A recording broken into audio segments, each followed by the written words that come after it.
هاي، هاي كيفك؟ يا حبيبتي. يلا finally today we get this off the list. هم؟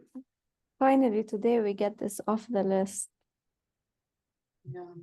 بدي تشير شوف إذا الفيديوز ماشيين صوتهم. اوكي بتعرفي شو بدك تعملي؟ بدك بس تكبسي شير في تحت تشيك اوبتيمال اوبتمايز ساوند، مدري شير ساوند سوري. Optimize قلتي ما بتصير تعمل black screen صح أو شيء. شير ايه بلا Optimize. ايه سوري الشير. خلينا نشوف. نسيت ابعت التايم شيت تبعي. اكسل.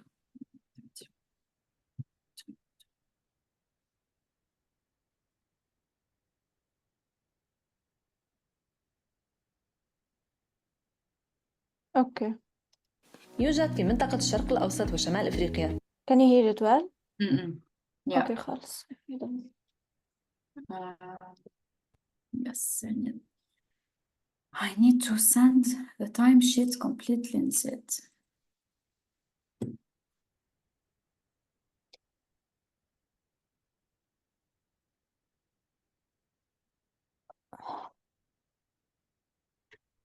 Arisar won't be joining today. No, I don't think so. Share promotion.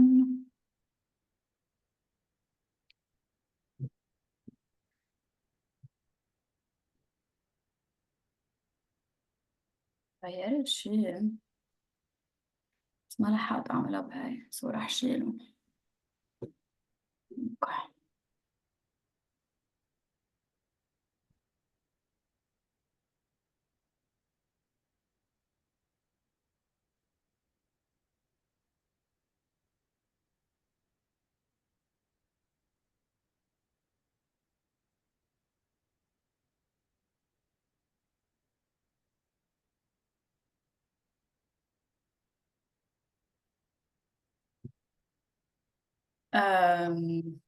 Danielle, I'm gonna come back in a few minutes, okay? Yeah, take your time. خلص أنا بس شفت الفيديوز مش الحال.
So today it's going to be Danielle and I, and we're going to be discussing in more detail how to make promotion systems أو الأنظمة الترقية more inclusive for women.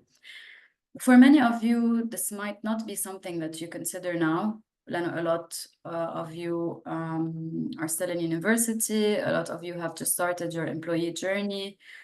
But you're going to have a lot of important and interesting takeaways to keep with you that you can start utilizing from now, and that will guide you in your careers in the future. But the agenda for you for today is as follows. So we're going to spend some time, as I said, recapping the past two sessions, talk about a few things that you found interesting, a few things that stuck with you. And then يعني رح نتابع نفس الفلو يلي تابعناه بالسيشنز امبارح والأحد. So we're gonna first discuss, make the case for the promotion of women, why it's important to promote women into management and decision-making positions. And then we're gonna talk about the barriers that women face in getting a promotion and that HR managers and organizations face in promoting women. What strategies organizations can implement and you can advocate for yourself. So we're going to reflect. We're going to spend some time reflecting on each strategy as we did yesterday to see how you can use it in your benefits, to your benefit and in your career advancement. And we're going to wrap it up, and then we'll leave some time at the end for any questions that you still might have. But I want to start by asking you if you can share on the chat or unmute yourselves, and let's have a small discussion. Is there anything that stuck with you from the previous sessions؟ في شي فكرة أو concept أو شغلة جديدة تعلمتوها غيرت كيف أنتوا بتطلعوا بتفكروا بالrecruitment وبالretention process أو حتى employment in general؟ حتى إذا في شي strategy or a tip that you found useful or memorable. وأنا في بلش with أنا a few things that I personally like from this class. هي أول شيء the statistics, some of them are not so bad. Like the women literacy rate in the region is high. Women graduating with STEM degrees are higher than the West. So بحب بس يكون عنا الداتا والأرقام يلي it sort of counters the misconceptions that are spread about the Arab world. So this makes me very happy. Another thing كمان is when I found out that there are reforms happening. So there is hope for the future. إنه في discriminatory laws عم ينشالوا. في بلاد عم بتصير تقلد بعضها وتلحق بعضها إنه يشيلوا هول discriminatory laws. So this is also something that makes me very hopeful. And then a third thing in the bias. So personally, when I developed and this course, I enjoyed learning about the bias that I might have about others. So I now in situations دايما بسأل حالي من وين جاي هيدا الopinion يلي أنا عم بعمله عن شخص. Where are these opinions coming from? Is there an unconscious bias that shapes the way I perceive other people and how I perceive myself? But for me, these are things that stuck with me, and I would love to hear what you all have to say.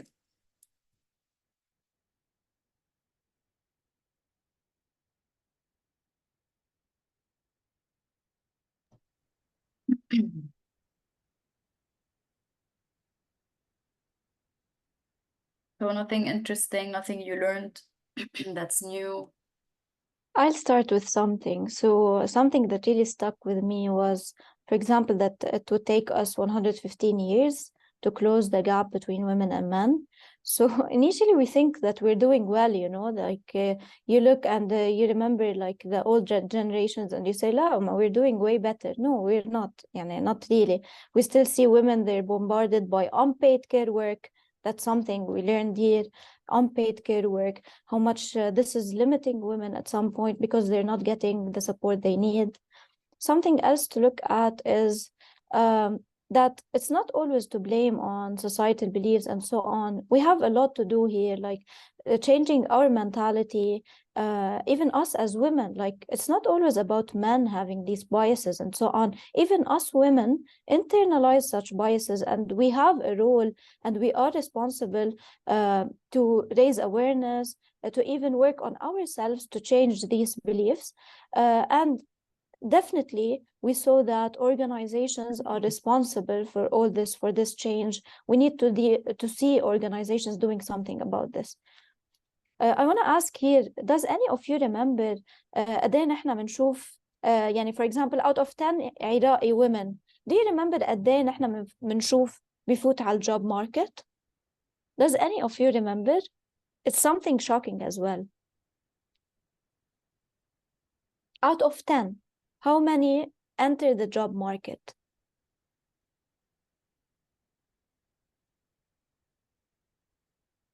One. 9 would remain out of the job market. يعني تخيلوا هلا out of 10 of you, for example, 1 would enter the job market. Isn't this shocking? Doesn't this like shake us to do something about this? You know, we can't accept this. Danielle, I love how I went in very positive about the reforms, and then you reminded us about the numbers. That definitely, yes, we have a long way to go, but it's very important to celebrate the small wins. Definitely. So yeah. So just in case, يعني not a lot are joining right now, but based on feedback that I take from students, I think what stuck with them is the process of when applying for jobs, basically the benefits that you talked about, what to ask for. You know, this question when in recruitment, when they ask you, do you want to ask us any question? Mostly everyone would say, no, I don't have anything to ask. So based on past sessions, what I gathered is they will ask questions and they know what questions they will ask. So that's really stuck with them and they will apply it moving forward. And let me briefly introduce Ragad. Can you hear us? Yes, Hi. I can. Sorry, I didn't want to interrupt. I could see That's the fine. lecturology going. Yeah, go ahead, Aya. So as I said, Ragad is the founder of She Codes Too. I told you yesterday, and yeah, she joined us today. Thank you so much, Aya. Sorry, let me just see. I think Daniela and Exela, is that you? Sorry, if I'm saying your name.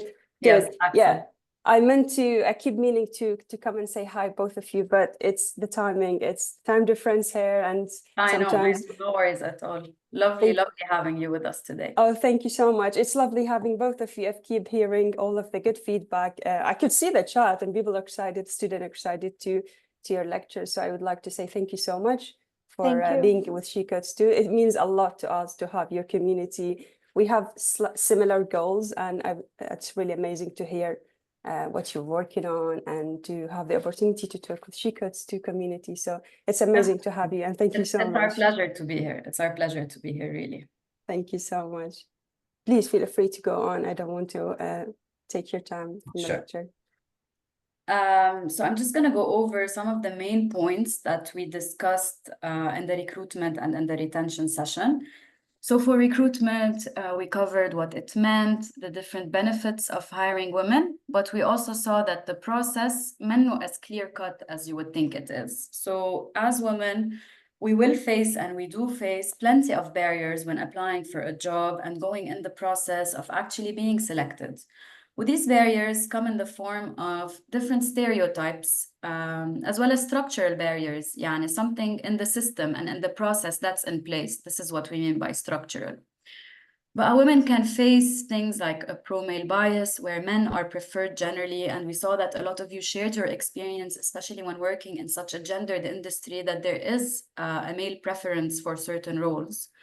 Women also face a backlash effect. I'm wondering if anyone remembers what that is when we talk about the backlash effect.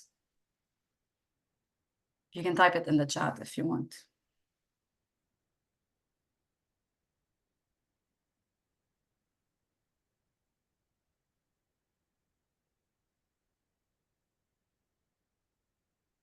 So Nihad is saying when they speak for themselves. Yes, so it's essentially when women speak up, when women act in a certain way, similar to men, they're sort of viewed as aggressive, violent, all these negative connotations, whereas, you know, the man, he's assertive, he knows what he wants, he's powerful. So it's this sort of double edge, you know, the opposite side of the coin for a woman. So women do face a backlash effect. A third barrier, especially in cases when organizations don't train their staff that are involved in the process, women risk going through an informal process. And this informality can take on different forms, but the negative forms of it is that an interview ma bikun structured.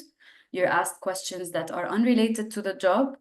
So what this means for you as a woman applying for a job, if you're asked these types of questions, it means you won't be evaluated according to the skills and competencies needed for this job. Other structural barriers include when organizations do not have the needed policies and practices to support these women. And we know now that we carry the burden of childcare, of family care, of household duties, and so on. And many organizations lack the policies to be able to ensure that you are able to reconcile these care duties with your work duties. And then we spoke about some strategies that organizations can implement, and we reflected on them, on how we can use these to advocate for yourself. You're gonna يعني hear me say this word a million times: advocate, ask, speak up. So let's see how you can advocate yourself within these steps. So for organizations, one strategy is to make sure that the base is there, that the staff is trained and aware of women issues. So what does this mean for you as a woman? It means that you as a woman are also aware of what biases exist, that you might be having, that, as Danielle said, you might be internalizing, but it's important also to know what biases other people might be having about you, so that you know how to navigate this. And here we also talk about how discriminatory job ads look like. We talked about clues that can give you an idea of how inclusive an organization is. So we talked about when you read the job advertisement, notice the language they use and the words they use. So are they using masculine terms? Are they using, you know, there are clues that can directly show you how discriminatory they are, like good-looking girl requested, or we require a man for this job. And here, you know, this is my opinion, so maybe allow me to be a bit forward. I would still send a CV with hidden characteristics, because I might have a chance to be called over for an interview when they specifically ask for a man. And this is where you as a woman can prove yourself and your skills and be hired based on that. So this is one way of how we can use this strategy to our benefit. Does anyone have any other, you know, any other thing to mention here or to add here before we move on to the second strategy? We're gonna spend a lot of time on them, so if anything pops up on the way, please feel free to raise your hand. So the second strategy we talked about is to leverage data, so sort of doing a self-audit in the organization. So this is for organizations to see how the workforce is split in terms of men versus women, by role, by seniority, by departments. And here the advice we give you as women is check organization websites. They usually publish workforce demographics in the reports. And what we also tell you is ask during the interview, what does the team look like? Who will I be working with? Sort of gives you an idea of what the team will be looking like. The third strategy we tell organizations is to make sure they're widening their reach. They're using different recruitment channels so they can reach a wide and diverse pool of candidates. And here I cannot tell you how important it is to attend career fairs. And if you don't have career fairs, go to the university career development or student development centers, ask that they start engaging in this. Because they should be engaging in this as universities. Career fairs are a great opportunity for you to make a good first impression before even sending your CV. This is something really important to take advantage of. So it gives you that first interaction with the organization without that barrier of maybe they're going to see your CV, put it away. Maybe they're going to see your name, your picture, and put it away. So I would really advise you to attend your career fairs and use different recruitment channels to be able to find the widest number of organizations. And the fourth strategy for organizations is to ensure that the interview and selection process is as fair and bias-free and objective as possible.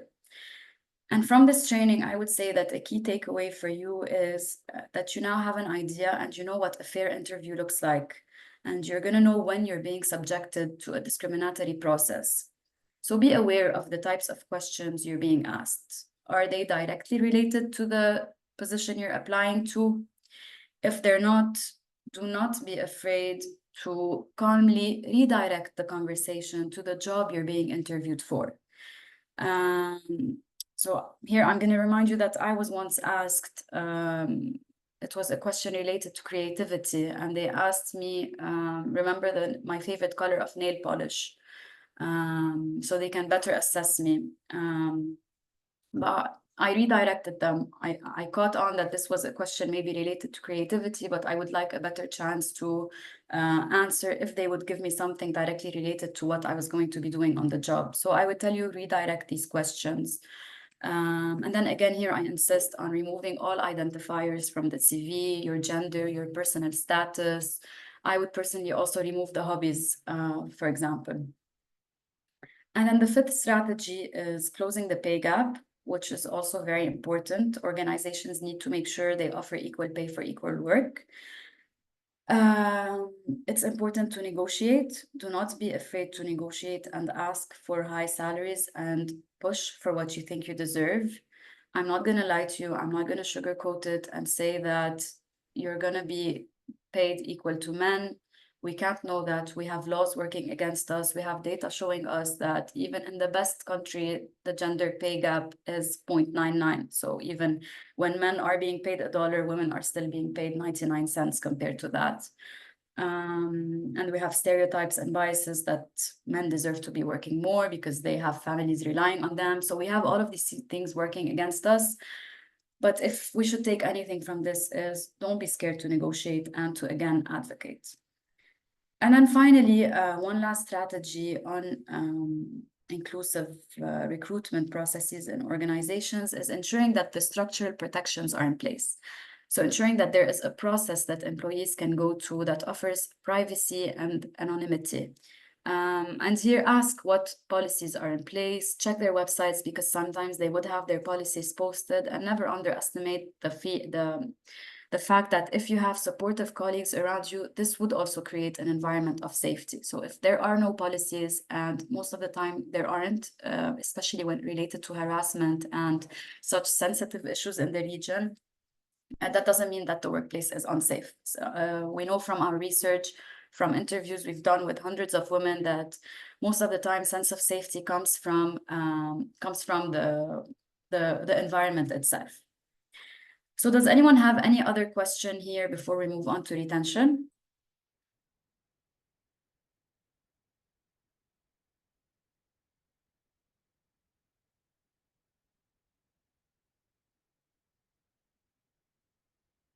Okay. So in retention, we also discussed more benefits to hiring and retaining women. We explored the case of sustainability together, and we went over some of the barriers that women face. So we started with sociocultural factors like marriage, care work, maternity, lack of work-life balance. And sometimes we saw that barriers exist within the organization. So there would be poor working conditions, lack of career advancement opportunities. We're going to spend some time talking about this today. Poor benefits and compensation packages, poor management, gender discrimination. And we also spoke about a lot of external factors that can act as barriers too, like unsafe transportation, which makes it difficult for women to commute to their workplace. And some laws and legal barriers that still exist that are discriminatory to women as well. And then we looked at strategies on how organizations can better retain women and what you as women can look and ask for. So the first is inclusive compensation and benefits package. So here I would tell you again, ask about what you would be receiving apart from your salary. You know what a good comp and ben package looks like. You know what you need as women. So don't be scared to ask what benefits are available to me. So the second strategy is for organizations to have clear career development plans, clear discussions with you as an employee on where you see yourself in 2, 5, how many ever years, and what are the steps you can take to get there. And today we're going to be discussing this in more detail. So even if there is no official formal career development plan for you, you can still create one. And then again, we repeated the importance of having structural protections in place to ensure that there is a safe environment for employees. And for you to ask what policies exists, what mechanisms exists. Again, here I stress the fact that it's good to build relationships with colleagues, because as I said from the research, we know that this safe environment is also created with the relationships and the allies you have in the workplace. And then a fourth strategy for organizations is to have work-life benefit policies that help with reconciling the duties we have as women. This is important for you to know that you need work-life balance policies. You know what they look like. They take on different forms. And then the fifth is to aim for an overall culture shift, change the mindset, be more accepting of diversity, inclusion, looking at things with a different perspective. And this includes us. Yani, it's important to be a part of the change. And I said this in the first session we had. I really believe that we will be the generation that does this change, because even though we didn't have people who believe in us, we believe in ourselves and we believe in others as well. So don't only take the strategies I gave you as how does this benefit me as a woman, but also as how can I apply these when I manage people and when I lead people, because we need to be part of the change. We will be managing, we will be leading, and these are the strategies that we will need to implement later on. So if there aren't any questions on these, I'm going to hand over to Danielle so she can talk about the importance of promoting women into decision-making positions.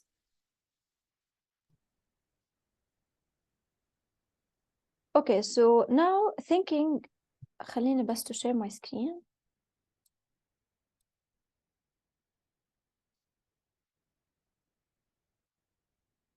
Can you see my screen? Okay.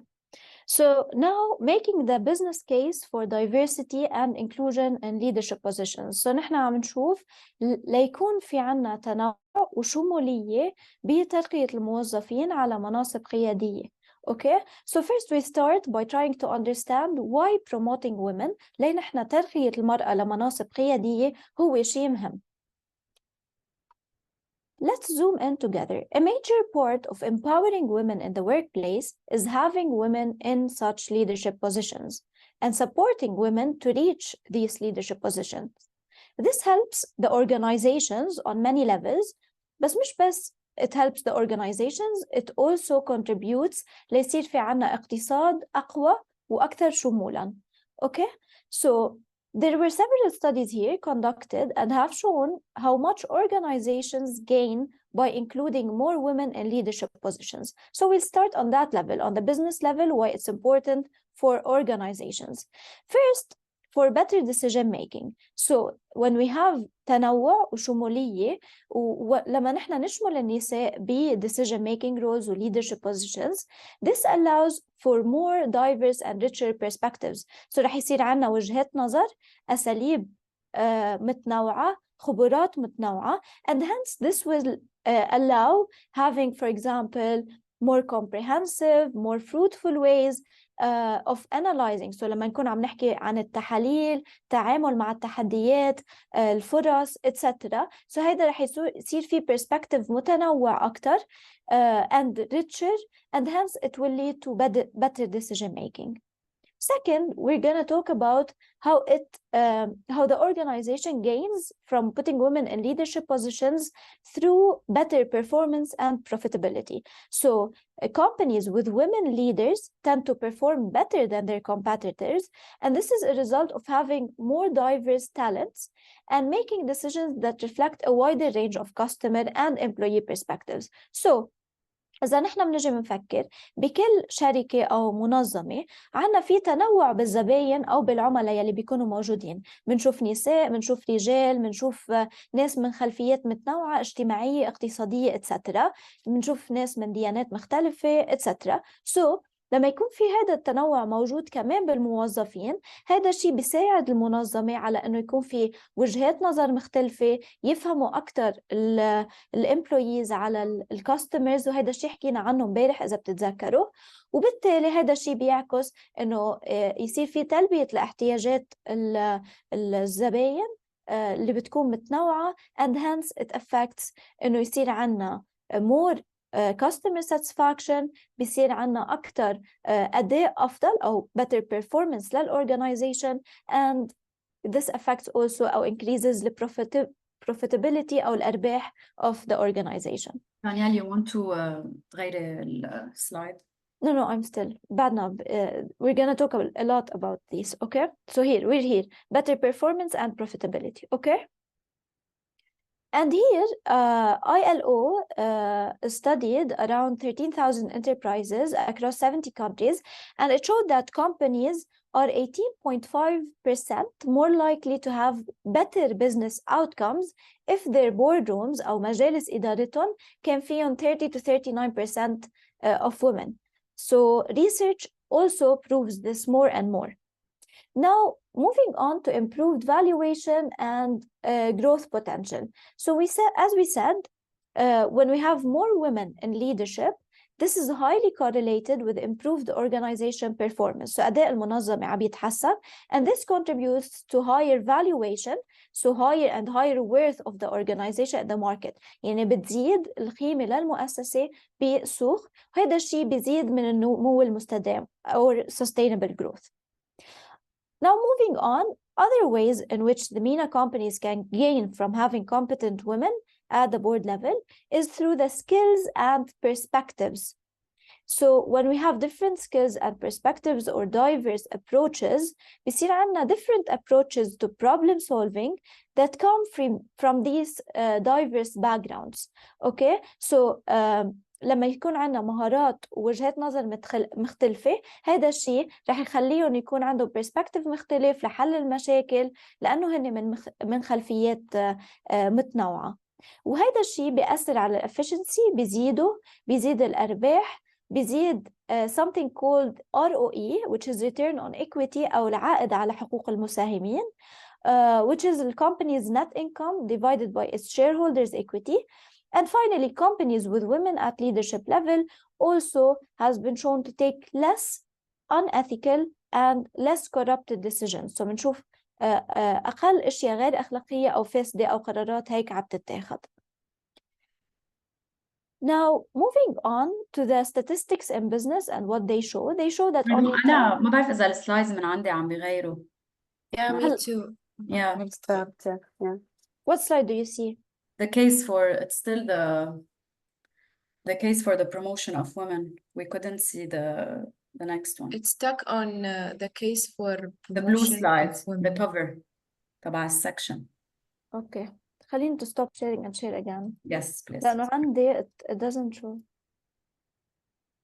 اوكي لحظة, انتوا ما شفتوا تاني سلايد؟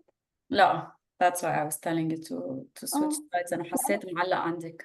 ايه بس for me لا, for me it was this slide. هلا مش الحال. If it لا happens then I'll nudge you. ايه please, لأنه حتى I was showing you بالماوس إنه وين صرت وكذا. So okay, sorry. Technology. Okay, did it change? We're talking about women's representation in the workforce. Okay. Yes, مش الحال. If it happens again I'll nudge you, don't worry. Okay, please.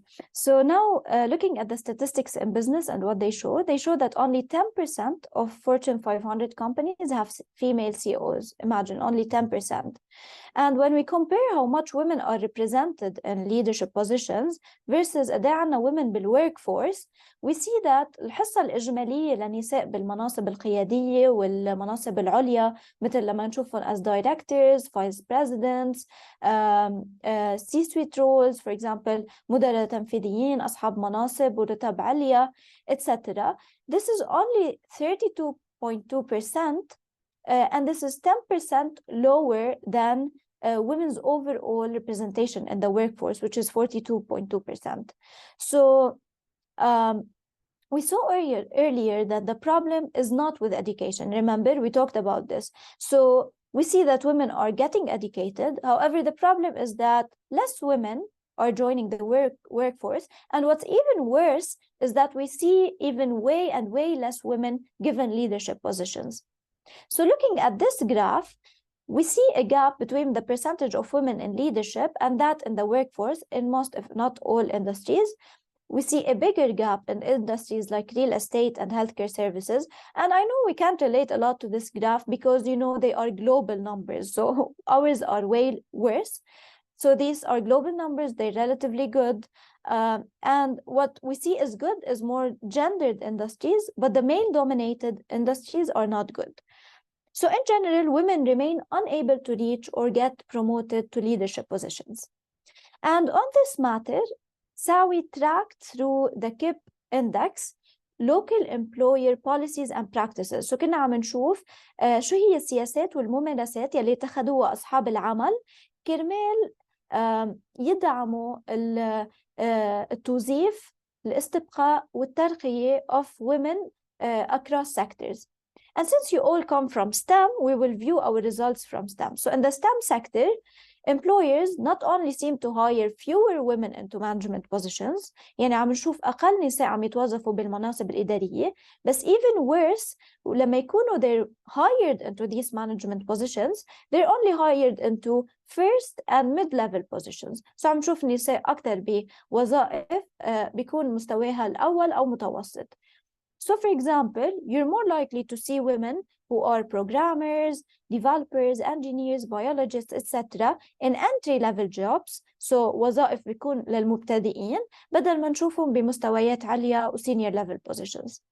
And also when it comes to promotions, we see that a woman, for example, working in the STEM sector tends to spend more time in the same position. And we talked about this yesterday, remember?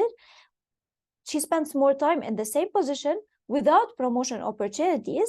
She has less access to promotions into decision-making positions. So ما عم بيكون عندهم فرص متساوية للحصول على ترقيات لمناصب صنع قرار. For example, CEOs, directors, officers. قدام نعرف نحن ناس CEOs, directors, officers who are women, you know. And unfortunately, they have less access to development opportunities. So في قلة حصول على فرص تطوير مثل mentorship, and we talked about it yesterday, إرشاد وتوجيه مهني it means, and networking opportunities which are فرص للتواصل. In addition to, for example, less access to courses to learn more, to develop their skills, to certificates, continuing their education, and opportunities to advance and move up in the positions. In the region, we see that all the countries still score low, showing that organizations in the MENA still lag behind in terms of policies and practices that support women's recruitment, retention, and promotion. And unfortunately, such problems, for example, are related to تزيف المواطنات into such management and non-management positions, السياسات الخاصة بالمرأة مثل سياسات مكافحة التحرش, نسبة النساء المعينات بمناصب إدارية أو ترقيات لمناصب صنع قرار. All these contribute لأنه يكون السكورز low بالمينا region. Now خلينا نشوف عراق in specific. So STEM sector, more specifically, we see that Iraq scores low, and this is driven by the lack of support for women's promotion أكتر شيء. So منشوف في نقص للدعم لتعزيز المرأة, وبيكون في عنا صعوبة بالوصول لترقيات لمناصب صنع قرار عليا, عدم إمكانية الوصول للتدريبات, etc. For example, منشوف women بيكونوا for example إلهم 5-10 سنين ب same position, they haven't received any promotion opportunities despite إنه هن ناس كفؤين, despite إنه هن عم يشتغلوا كتير ليطوروا من حالهم. And this is specifically obvious in promotions to decision-making roles. And for example, we barely see any women promoted to CEOs, directors, officers. And here it's worth pausing to ask ourselves, what are the barriers to women's promotions? شو اللي عم يمنع النساء من إنه يترقوا? And we'll visit this more in a bit, but just like think about it. Remember yesterday we talked about sustainable development. So just like inclusive recruitment and retention are a major part لنحقق التنمية المستدامة, also inclusion and promotion. So لما يكون عنا شمولية للنساء بالترقية, هذا الشيء كمان بيساهم بالتنمية المستدامة. Therefore, employers around the world are encouraged to adopt such inclusive promotion strategies as part of having better sustainable and inclusive working environments. So نحن بدنا تكون بيئة العمل مستدامة وشاملة للنساء. And therefore, implementing such standards will ensure إنه رح يصير في عنا تحرك أو توجه للعالم نحو المساواة والشمولية in general.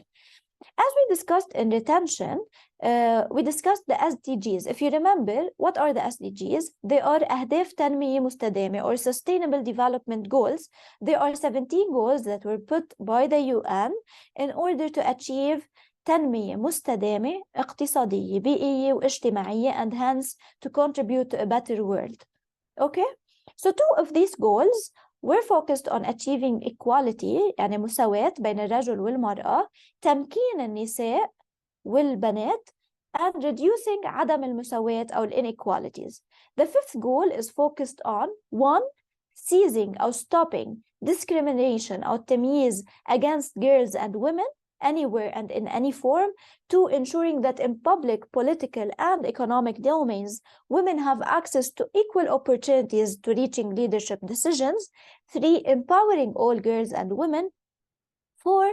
Promoting equality at all levels by implementing first when بتبلش بlegislation قوانين و policies سياسات. Okay? 10th goal mainly focused on promoting economic, political and social inclusion of all humans as well as replacing all laws. يعني احنا بدنا نبلش بأنه نستبدل كل القوانين اللي بتكون غير عادلة أو فيها تمييز بقوانين للمساواة. On top of that, since 1995, the UN has adopted a set of principles concerning the equality of women and men, and where they have recommended taking initiatives to empower more women to take on leadership, managerial, and executive roles in decision-making positions. So, as we said, implementing such goals and recommendations should not be something that we take lightly, that societies take lightly, or that organizations take lightly. Why? Because even research has shown and has proved that there are several benefits that result from having women in business leadership. So we see, as we said, we see in businesses where women are leaders بيكون في شفافية أكتر، بيكون في استراتيجيات وقرارات أكتر أنجح، بيكون في less أشياء غير أخلاقية واحتيال، بيكون في more معايير اجتماعية بيئية إدارية، بيكون في better work relationships, human rights بيكونوا محترمين أكتر, and there's a business culture that's full of positivity. Now let's watch a video showing women's representation in leadership positions in the MENA region. I want to share, stop sharing and share again لأنه I didn't share sound هلا.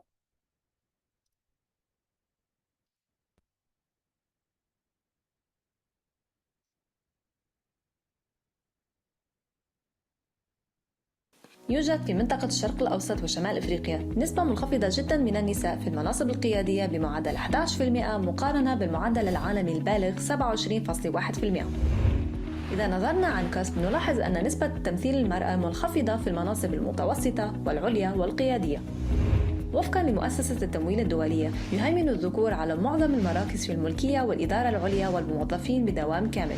من المقلق أنه يوجد 2% فقط من النساء في مجالس الإدارة في جميع أنحاء المنطقة.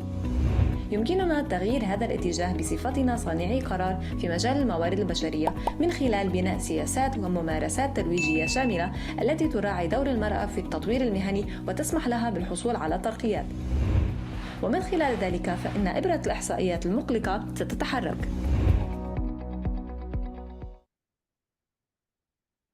يوجد في منطقة الشرق. Okay, so as we said and as we saw, unfortunately, we see women are underrepresented in middle, senior and leadership positions. So ما عم نشوف النساء ممثلات بمناصب العليا والقيادية. So think for example in STEM. Into how many women do you know in senior level positions, for example, as physics researchers, as computer scientists, as developers, as engineers? You know, think how many women do you know in senior level positions in mechanical, civil, electrical engineering, you know? And for example, reflect in your own organization, okay, in your own university. Are there, for example, are your university head departments usually women? How many women do you see usually as CEOs of tech companies, etc.? So these are all questions that show us that women are really underrepresented in such roles. So now let's hear from you. Let's start our discussion. Our question here is, for those of you who are employed, what promotion patterns do you observe in your organizations? And for those who are still students, share with us your insights on how many women versus men are in leadership positions at your university. So, للناس يلي بيشتغلوا منكم, شو هي أنماط الترقية يلي عم بتلاحظوها. for example عم بتشوفوا women أكتر ب entry level jobs، عم بتشوفوا women أكتر ب middle roles، عم بتشوفوا إنه عم بيصير في تمثيل للwomen بمناصب قيادية، عم بتشوفوا مثلا any board directors CEOs etc. وللناس منكم يلي بعدهم students بدنا تخبرونا أو تشاركونا بأفكاركم حول عدد النساء يلي أنتم عم بتشوفوه بالجامعة تبعكم يلي بيكون عندهم مناصب قيادية in that sense. وشو بعدين حنحكي إنه شو اللي عم بيعيق ال women from reaching such positions.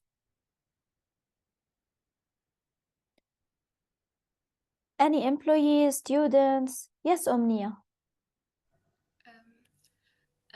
كنت بالجامعة قبل ما أتخرج، كانت رئاسة القسم يعني رئيسة فرعنا امرأة، ورئيسة القسم كامل أيضا امرأة. هن الوحيدات كانوا موجودات والباقي كلهم رجال. بعدين من تخرجت رئيسة القسم شالوها وجابوا رجال. أيضا يعني المحيطين بي ما سامعة إنه أكو مرية ماخذة منصب عالي، بس أقصى شيء سامعة إنه ممكن تصير HR. Thank you for sharing. نفس unfortunately. الفكرة سورة كتبتها بالشات، إنه ما شافت بنات بمناصب عالية إلا بقسم ال HR، يعني أنت عم تقوليها كتبتها. ممكن أحكي أنها؟ أكيد تفضلي. أنا متخرجة، بس من جيت بقسمي ولحد ما طلعت منه، وإنه أسمع من الطلاب السابقين، بس سنة واحدة اللي أنا كنت بيها مرحلة ثانية صارت عندنا رئيسة قسم، وبقت سنة وطلعت من المنصب مالتها، بس قبلها إنهم كلهم كانوا رجال.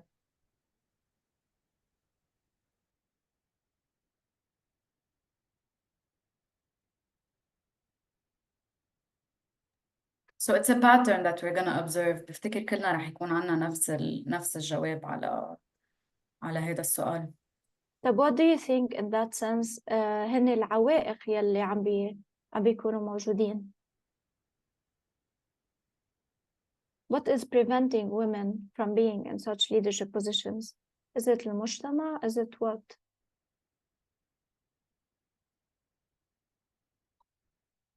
Yes, أمنية. عن نفسي أشوف إنه هواي أكو عوامل تأثر، بس أكثر عامل ممكن يساعد المرأة إنه تستمر بهيك منصب هو الدعم، واللي باقي الأشياء اللي حتأثر عليها حتتجاهلها ما دام أكو هي تدعم نفسها وأكو ناس يدعموها حتى تستمر.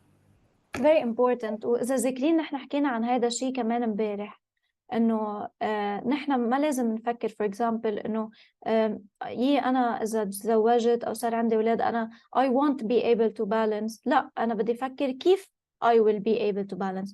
I want to find a way to be able to balance. ومنشوف كتير نساء they even refuse إنه يكونوا ب leadership positions. هن they refuse that. ليه؟ لأنه they see إنه هن ما بيقدروا يلحقوا بين for example their work and their life and so on.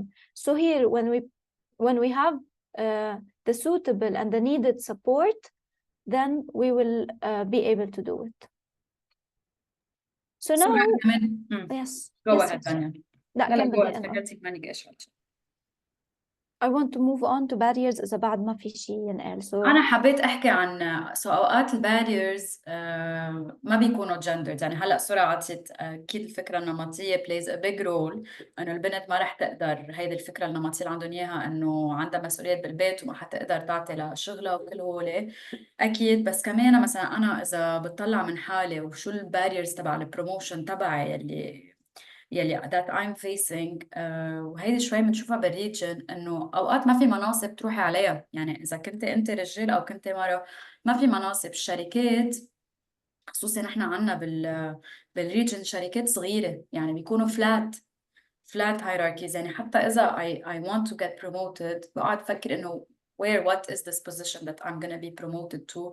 تاني شيء هي family businesses. هون كتير في يعني I don't know how it is بالعراق بس I know that in general in the Arab MENA في كتير family businesses. It's very hard for a woman خصوصي برات العائلة يطلع لها promotion in a family business لأنه بنعرف إنه هول المناصب بيكونوا محجوزين يعني دايما for the eldest son and so on.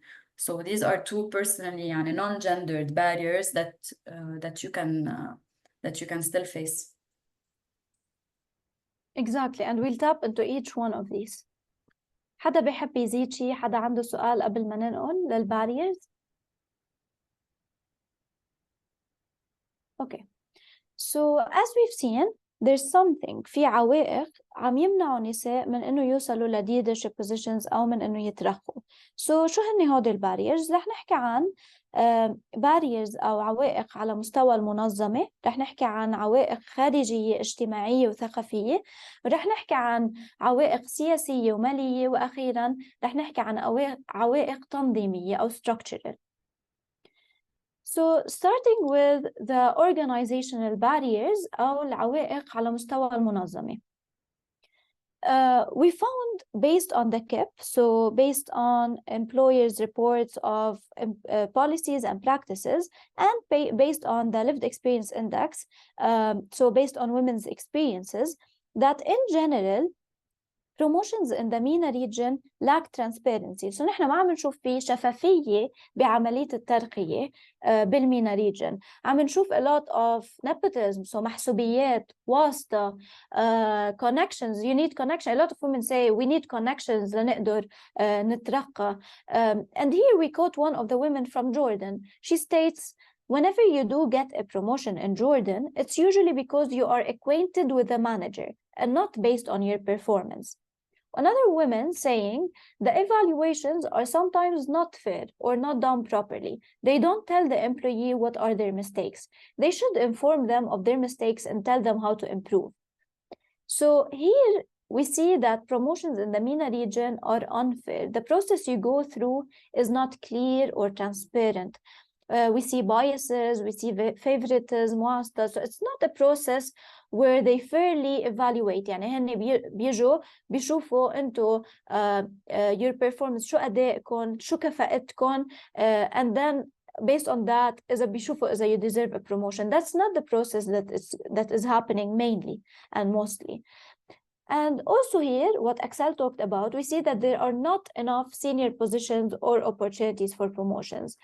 And while this affects and creates a promotion barrier, so هيدي مشكلة, as Axel said, it's not gendered, so هي مشكلة أو barrier for both women and men. But we see أكيد إنه women remain more severely influenced لأنه women أصلاً عندهم more struggles, عندهم more barriers أصلاً they are already facing.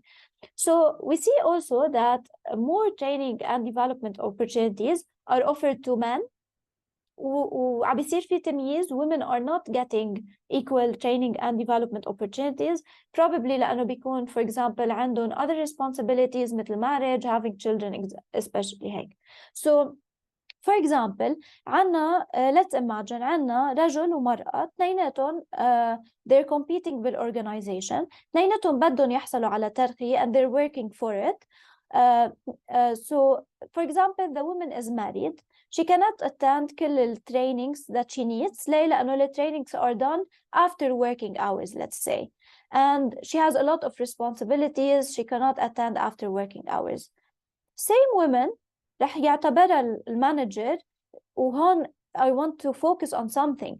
Even me myself would say manager he, but the manager can be a she and she can be with biases and she can be unfair as well, you know. So the same woman would be considered incompetent enough by her manager or not deserving of a promotion. For example, they would consider إنه هي عندها أولاد ما بتلحق على المسؤوليات يلي رح تجي مع هيدي leadership position. ممكن يفكروا إنه هي she can't perform well من وراء her responsibilities. يمكن يفكروا إنه probably she'll get pregnant, she'll need her maternal leave. It will affect our organization, our performance, our productivity, etc. So at the end of the day, the male colleague will get the promotion and she will not. So that's, for example, one kind of barrier. I will pause here to ask you if you'd like to add any examples, add something here, and then we'll move on to the others.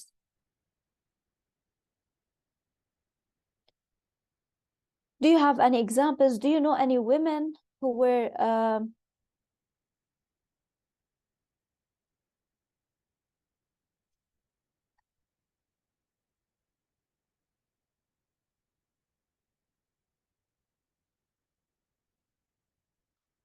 تعرفوا نساء كان عندهم barriers؟ Yes, أمنية. أعرف شخص كان ممكن تترقى، بس بسبب دراسة إنه هي جاي تدرس ماجستير لحد هسه هي ما ماخذة ترقية. لأنه the company could not، لحظة، لأنه هي بدل منصب بده إنه يكون معها ماسترز. لا، مو هم يردون عندها ماستر، لا هم منتظريها تكمل الماستر حتى يرقوها. أوكي. هون السؤال I هو think نحن we هل can relate دانيال، لأنه إيه؟ نحن لنترقى بدنا PhD at this point, which is why a lot of us عم right. بس هون السؤال هو هل الأورجنايزيشن عم تدعمها لهي تقدر مثلا تكفي her education لتقدر تترقى، أو مثلا لا ما عم يفتحوا لها مجال لأنه she's bombarded by work، لأنه they're over expecting from her، ما عم يفتحوا لها مجال. Yes, we'd love to hear from you. زينب. احنا هنا بالعراق إذا بدك تشتغل بشركة أهلية، فإنه إذا بدك تريد تقدم ماستر فهذا ذنبك، لازم تبطل من الشركة سواء ولد أو بنية.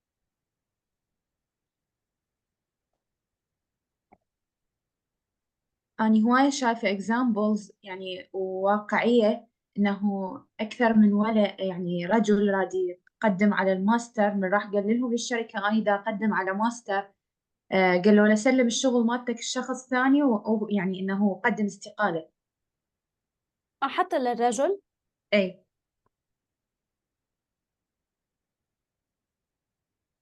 Sad to hear that. Yes, unfortunately. حنين was raising her hand as well. Yes, حنين.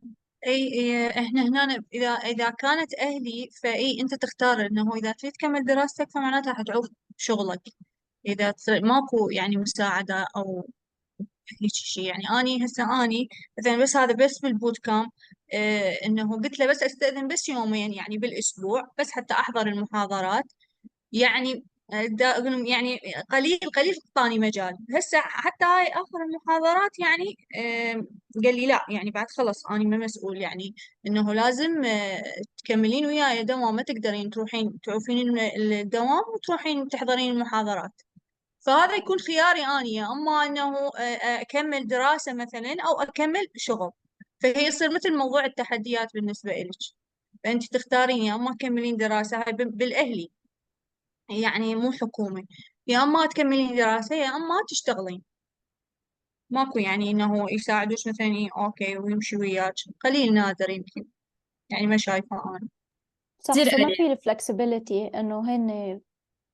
يس زينب. وأكو شغلة هماتين، أكو فد مقابلة من المقابلات اللي أنا حضرتها، كانت المقابلة كلها تتمحور حول ابني. يعني عارفة كل الأمور التكنيكالز والخبرة والهاية، وكانت يعني كلها تتمحور حول ابني. يعني كل ثانية يقول لي وابنك وابنك وين راح تودي؟ ايش قد عمره؟ وابنك وين راح تودي؟ بحيث أني كانت عبارة عن two parts. أول شيء قبول، بعدين تتأهل للمرحلة الثانية بالمقابلة. تأهلت للمرحلة الثانية وهو يسألني وابنك وابنك، بل يعني إنه على طول مالتنا المقابلة هو يذكر موضوع ابني. exactly مثل ما حكينا انه هن عم بيعتبروا انه النساء will be limited لانه هن عندهم عائلة او عندهم ولد. بحيث أنا يعني نهاية المقابلة حسيت إنه ها هي أعصابي تلفت، دزوا علي ما رحت، لأنه شفته كلش لح وياي بهذا الموضوع مال ابنك ابنك. unfortunately.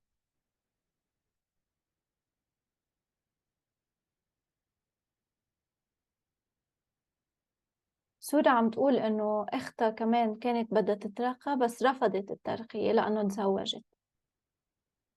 لأنه في مسؤوليات. كرمال هيك كنا عم نحكي لو في دعم الكافي كان فيها المرأة to balance، وهنس كان فيها حتى هي إنه تقبل أي opportunities لترقية. right.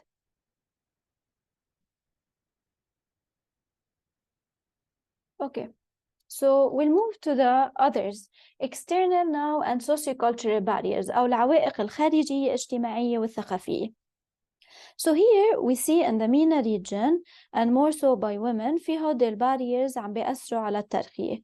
So يعني it can't be more related للcontext يلي نحن عايشين فيه هلأ.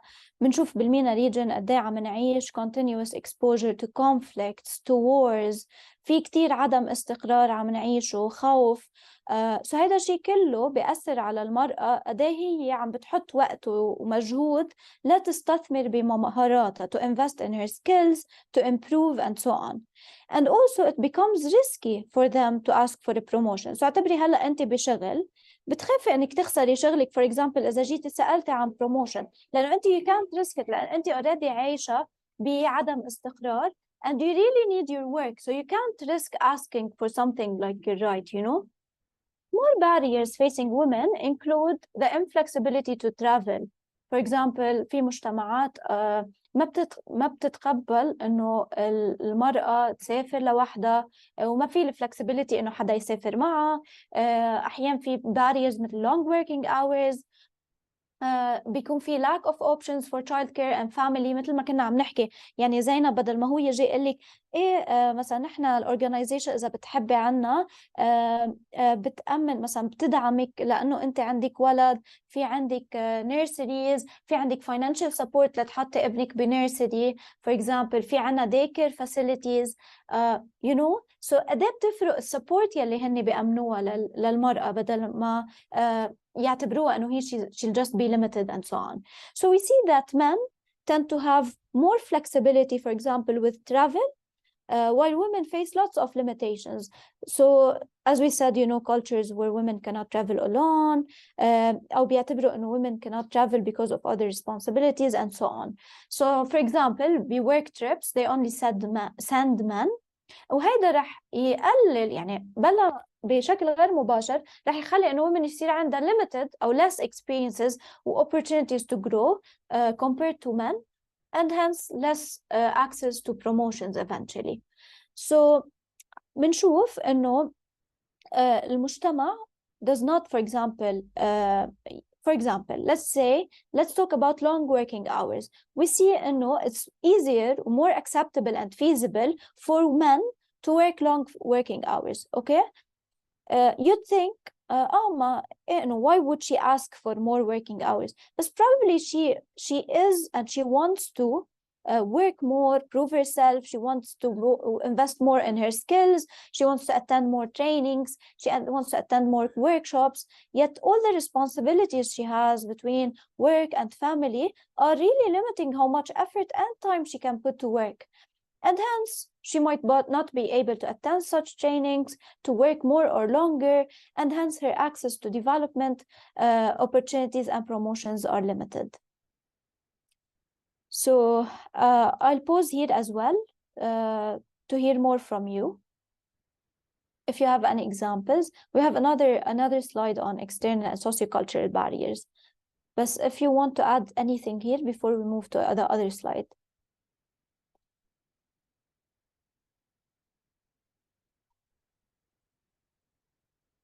Okay, so yes, Omnia, yes. You want to add something? لا أنت يقول إنه تمام ننقل. Okay, thank you. So more on external and sociocultural barriers faced by women, we see that unfortunately even women themselves start absorbing or internalizing, as we said, the inaccurate cultural beliefs and social stigmas. So women بيمتصوا أو بيصير عندهم قبول أو تبني للأفكار والمعتقدات الخاطئة يلي عنا إياها بالمجتمع. For example women بتكون بهير 20s بتفكر إنه أنا بس أتزوج وجيب أولاد ما حقدر أكون as effective ومنتجة بعملي مثل ما أنا كنت لما كنت single for example. بصير تفكر for example إنه هلأ الأولوية لعائلتي، بدل ما تفكر إنه أنا رح ضل بعملي ورح أقدر وازن بين عملي وحياتي الشخصية وعائلتي. You know, so this is the mindset يلي نحن مربيين عليه. This is the mindset that we need to change. نحن we need to think what's the way to be able to balance, مش I will not be able to balance. And here, for example, a woman would get offered a promotion, or if she has the space and resources to work towards getting a promotion, she might even think لا إنه أنا إذا هلأ صرت manager أو إذا ترقيت ل leadership أو senior position رح يصير عندي more responsibilities وأنا already ما بلحق وما في لحق بين ال responsibilities of the new position and the responsibilities that I have outside work. And hence we see what many women, as you said, إنه they stop striving towards a promotion, and sometimes they reject a promotion if they were offered one. So you see how sometimes even us women will absorb such stigmas. We'll base our decisions and careers on them without having a clear vision of reality and what is actually our right. Yes. Okay. أنا هون I have a very specific opinion on this, and I don't want to live a negative. But we've seen the system. يعني I truly believe the ownership and the responsibility is not on women. It's not. This is why at SAWI نحن we give the trainings to organizations ولل decision makers لأنه it's their responsibility. يعني I completely understand وأنا أول واحدة بقولها. Given how the system is built now, ماني قادرة to reconcile everything, and I shouldn't have. يعني هي منا قوة تقولي إنه بلا أنا بقدر وأنا بقدر أعمل كل شيء وهيك. Let's be very very realistic. We cannot. صح بدك السيستم يساعدك. We can only do as much as the system allows us to, and the current system does not allow us to. So that's why I always push and advocate for yourself. But advocate for yourself, but know that the ownership and the responsibility is not on your shoulders. It's on the shoulders of the people, the entities, the organizations اللي عمرت هيدا system that is keeping you out. So if you feel helpless, if you feel like some of the advice we give, it's a bit philosophical, I am with you 100%. Sometimes I feel helpless. لأنه I know the system. يعني بعرف كيف كل شيء معمر ليتركنا برا. But you're not alone. The responsibility is not on your shoulders. It's great. أكيد in a perfect world we can do it all. But know that right now, in our culture, in our society, and in the current systems, we cannot do it all. We cannot, and we do not want to give you this fake image of you can do it all. نحن from our side, we do our best to try to dismantle هول systems, نشيلهم, نظبطهم, نعطي قد ما فينا trainings للorganizations, نوعيهم, غيروا هول القصص, نعمل reforms على صعيد قوانين العمل. This is the effort that we put لأنه بنعرف إنه هيدي هي السوليوشن. السوليوشن lies بالorganization. ولا مرة يجرب حدا يكب السوليوشن عليكم إنه you can do it all. No, given the current system, you cannot. نحن فينا نفرجيكم what you can ask for, what you can advocate, what inclusion looks like, what discrimination looks like. But in terms of this added pressure of yes, you're gonna get promoted, you can do it all, لأنه هيدا we will never feed you this lie. It's unfortunate, but this is the truth. يعني the systems are built to keep us out. We do our best to try to break these systems and find solutions. But if you feel again this helplessness, this no, but I won't be able to do it, I'm with you. I'm not being able to do it. Most of us won't be able to do it, but we do our best. And again, it's with steps that we create the change that we want to see later on when we start rebuilding these systems. This is when we're going to be able to see the change that we want to see. ويمكن انتوا at some point ما كنتوا قادرين for example to relate للstrategies اللي نحن كنا عم نقولهم، بس احنا كنا هدفنا نفرجيكم انه قد ايه الاورجنايزيشن is responsible، قد ايه الاورجنايزيشن لازم تعملكم لا تقدر تدعمكم، كان على ناحية توظيف، من ناحية الاستبقاء او من ناحية الترقية. بكلهم في strategies show you انه organizations can and should do something about it, you know. So yes, Axel, thank you for that. Anyone would like to add anything here before we move on?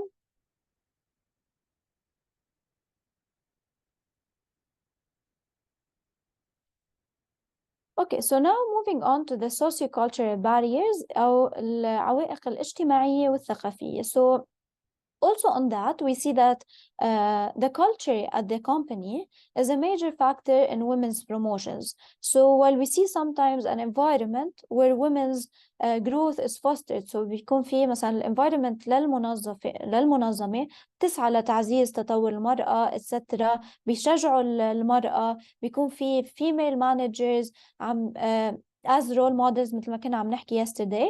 We see on the other very opposite side إنه في cultures في organizations are still based on myths، عندهم أفكار ومعتقدات خاطئة, and this has been shown in like 75% of companies as surveyed by the ILO. So for example, in some cultures, we see this very prominent in our societies and in our cultures. We think women cannot, for example, lead a group of men, that they do not have the capabilities or the character to do so. حتى أحيانا, as I said من شوي, إنه لما نقول leader, we imagine a he, not a she. إنه aren't all these sets of biases and stereotypes and myths that we have internalized? Haven't we all at some point, and probably still think, you know, for example, yes, she used to work, but now she has a baby, I don't think she will be able to manage and do both. So what I'm trying to say here, إنه صح يمكن responsibility is not just on us, but changing our mindset is part of changing our generations, our society, etc. And here we quote a woman saying, what obstructs or بيمنع women from getting a promotion is the thinking of the decision makers about her. For example, they think that one day she will give birth and go out on maternity leave for a long time. They think that she will leave her position vacant, or that she would like to travel in summer and leave her work. A man has no such problems. This is a woman quoted.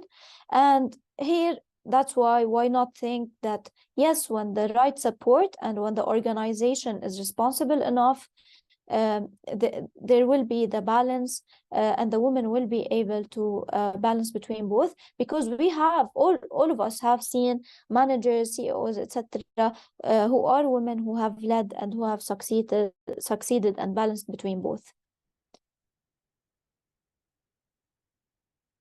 Now moving on to the political and financial barriers. So العوائق السياسية والمالية. And here we definitely can all relate when we think about the instability, the insecurity, the different challenges faced on the level of the country. So for example, in Iraq, we see that the lack of stability in the country and the organizations create lots of challenges where we see shortage of job openings. So عم نشوف نقص بفرص العمل. We see that people are scared, there's no political or financial stability, there's probably no safety in general and in jobs more particular. So all these political and financial challenges cause something called glass ceiling أو السقف الزجاجي. هن barriers أو عوائق that women face when trying to advance to higher level positions. So glass ceiling. An example of glass ceiling is a woman who has, for example, better skills, better talent, education than her male peers, but they obviously, for example, she's being passed over for promotions. We see, due to this instability and economic downturns, organizations, for example, sometimes do not have the funds and resources.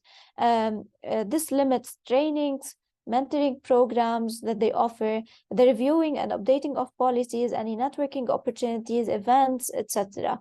All of which are usually exacerbated in times of crisis. And we remember this from COVID as well. أداء بكوفيد في كتير ترقية بطلت موجودة، في كتير تدريبات كانت عم it was being offered, it stopped, and so on. So all this affects employees in general, but women more particular as well, and how much they are able to advance in their own careers. Also pausing here before we move to our last kind of barrier, the structural barriers. Anyone would like to add anything here? Do you know هون برجع بذكر إنه any organizations where, for example, before COVID or before سوري قطشت داني سوري. هون أنا برجع بذكر إنه even if you don't have training and development opportunities offered بالorganization, make use of what's available online. Always be working on your skills.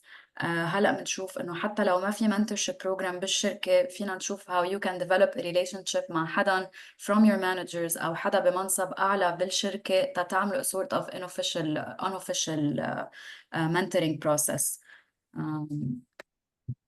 Does anyone have any specific input?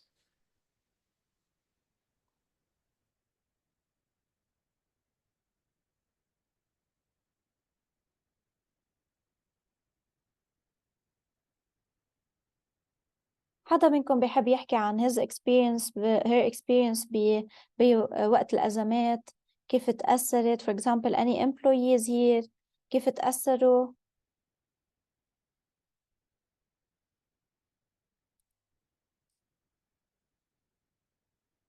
all good. yes حنين. أني بالكورونا من صارت كورونا أني كنت ببيت أهلي وزوجي بغير مكان، فاضطرينا إنه ننحبس يعني 6 أشهر أني ببيت أهلي وهو بمكانه يعني ببيته. فاضطريت أني أشتغل، هم أنا كنت أشتغل يعني أشتغل قريب على بيتي، بس وقفت يعني عن الشغل لأنه يعني بعد ما أقدر لا أني أشتغل ولا مثلا حتى كانت ممنوعة يعني بعد ما حد ما يقدر يعني يطلع أو يفوت، فاضطريت أعوف الشغل لأنه كورونا صارت والأحوال تعبت، فقعدت بالبيت يعني على مود ابني مو على مود هو أهلي يعني، فما ينطون لا إجازة مثلا أو شيء. ما يعني ما يتعاطف وياي، هو أبو شغل يعني بالنهاية يريد شغله، فإي قعدت بكورونا بوقتها ما اشتغلت. unfortunately yes we see كيف الإفكت كانت على كل ال employees أو كل الناس، بس أكتر على النساء. النساء دايما بتكون worse عليهم. anyone else would like to share anything?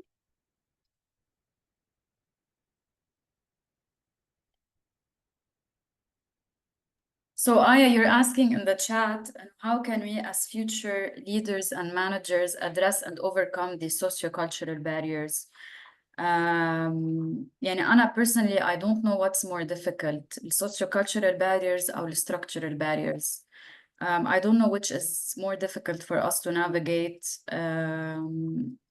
بس في قصص فيك تعمليها لتحسي إنه عندك شوي قدرة to control. أول شيء is to learn about يعني مثل هيدا التريننج اللي عم نعمله. Learn more about شو هن ال stereotypes. Know that a lot of people are going through the same thing you're going through. So if you're informed في يكون عندك advantage لأنه يعني ما في لكم قد ايه knowledge is power. If you're informed about this thing, it does give you an advantage. You can help raise awareness on these stereotypes, tell others what these stereotypes look like. We spoke a bit on how to react to what stereotypes بينكبوا عليك in the form of discriminatory questions. Don't be scared to redirect the conversation, refocus the conversation. دايما shift it back to your competencies, your skills, on the job things that you can prove, you can show. I know it's hard, but being aware of these and anticipating these things is much better than ما يكون عندك awareness على هالشغلة وما تعرفي كيف تتصرفي بهيك situations. So this is what I can tell you in terms of the sociocultural barriers.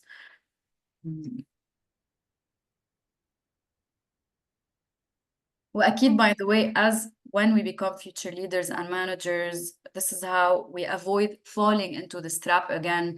هون بنكسر هيدا السايكل. So بس نحن نصير المانجرز we lead, we have inclusive practices. ما بنخلي هول ال sociocultural barriers يوقفوا بوجه our decisions and how we treat our team and the people we work with, especially the women that we work with.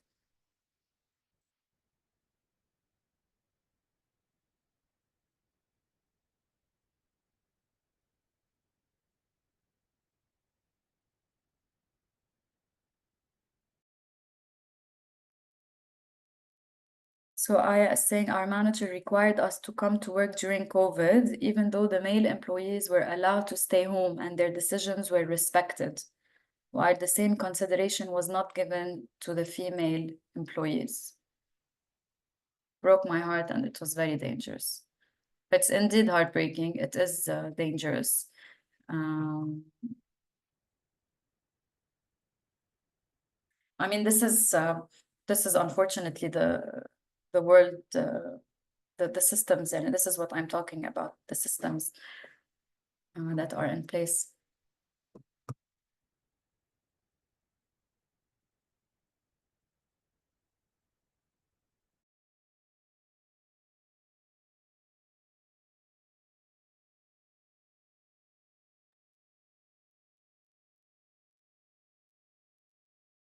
Danielle, we can't hear you. You're muted. Okay. So now moving to the structural barriers أو العوائق التنظيمية that are faced. So we see a huge gap بالcommunication بين ال HR managers and other department managers. So if you think the promotion process needs both parties to observe the employees' efforts, work, productivity, competence, evaluate the employees fairly, etc. And here the manager who is in more direct contact might have more knowledge and details of the employees who are deserving of promotions. So they are required to communicate, both of them, the HR managers and other departments managers, communicate effectively in order to know who is deserving of a promotion and to lead a transparent promotion process that specifically supports women's growth. Also, among the structural barriers, we see the glass wall effect. It's the same as the glass ceiling, أو again سقف الزجاجي, where glass walls هن different types of barriers أو عوائق that isolate women by holding them back in jobs that don't lead to advancement, promotions, or barriers, and they limit women's ability to perform effectively in a role. And here, let's take some examples to make the glass wall effect clearer. So, for example, if we think about roles, we see that women are often seen, and yesterday one of you mentioned this, they are often seen in support roles. بنشوفهم ب administrative positions, marketing, HR, بدل ما نشوفهم, for example, ب core technical roles like engineering, IT, etc. Also, بنشوفهم more ب operational roles, بنشوفهم ب managing day-to-day operations, instead of seeing them in strategic roles like overseeing major initiatives, leading major initiatives, etc. For example, in assigning women tasks, in a tech company, for example, men might be more frequently assigned to high visibility projects that have strategic importance. بينما بنشوف women might be assigned to routine or less critical projects. Even in training and developments, we see that women might not have access to advanced training programs or professional development opportunities. For example, because they cannot travel, because of other responsibilities that we have and that we explained. There is also, for example, because of stereotypes and biases about women's abilities. So we see them less frequently in technical roles, as we said. Also, the lack of role models, and we talked about this yesterday. So in industries where there are few women in senior roles, there are fewer role models that aspire. So this restricts the promotion to certain roles and not moving into leadership tracks. And this lack of promotion to managerial position causes the domino effect, because now you have fewer women working in lower management, so fewer are available for additional promotions and far fewer end up at the top. So, for example, in a tech company, fewer women are promoted to middle management positions, such as team leads or project managers. So, بنشوف إنه the pool of women eligible for senior management roles بيصير significantly smaller. So, in the domino effect, خلينا to imagine this, okay? Imagine إنه each domino represents a level of management. So, in the first domino, the entry level, let's say, there are fewer women are hired to the second domino, which is the middle management position. And hence, there are fewer women to move to the third domino, which is the senior management positions. And hence, we see way less women in executive roles and top decision-making positions, etc. So you see how it all affects. I'll pause here to see if anyone would like to add anything.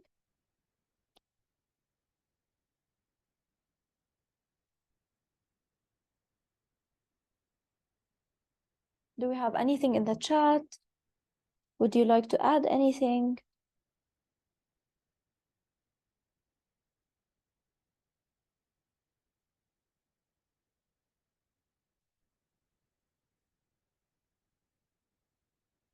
Do you understand what's the glass ceiling? What's the glass wall?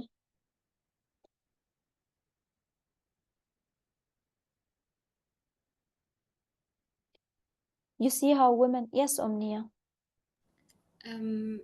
انت تشرحين الذكاء، يعني اخطر على بالي الفترة الدراسية اللي مريت بيها. كان دائما انه اشوف اكو بنات، بس بعدين تخيلت انه اكو هواي بنات جاي يدرسون او كذا. بعدين من قرأت الاحصائيات لقيت انه الولد يدرسون اكثر. من صعدت للتوظيف من تشوفين انه تقدمين تروحين حتى تلقين انه اكو ولد جاي للمقابلة اكثر من البنات، إضافة إلى التوظيف وكذا وكذا. يعني النسبة تقل كل ما صعدين درجة.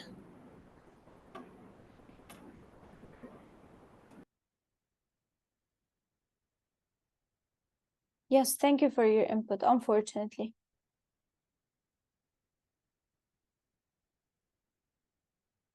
Anyone else would like to add anything here? Do you understand how the structural barriers are affecting how like the access to some roles, how we give some roles to women, to men, but not to women, is affecting how much they can advance inside their careers and so on.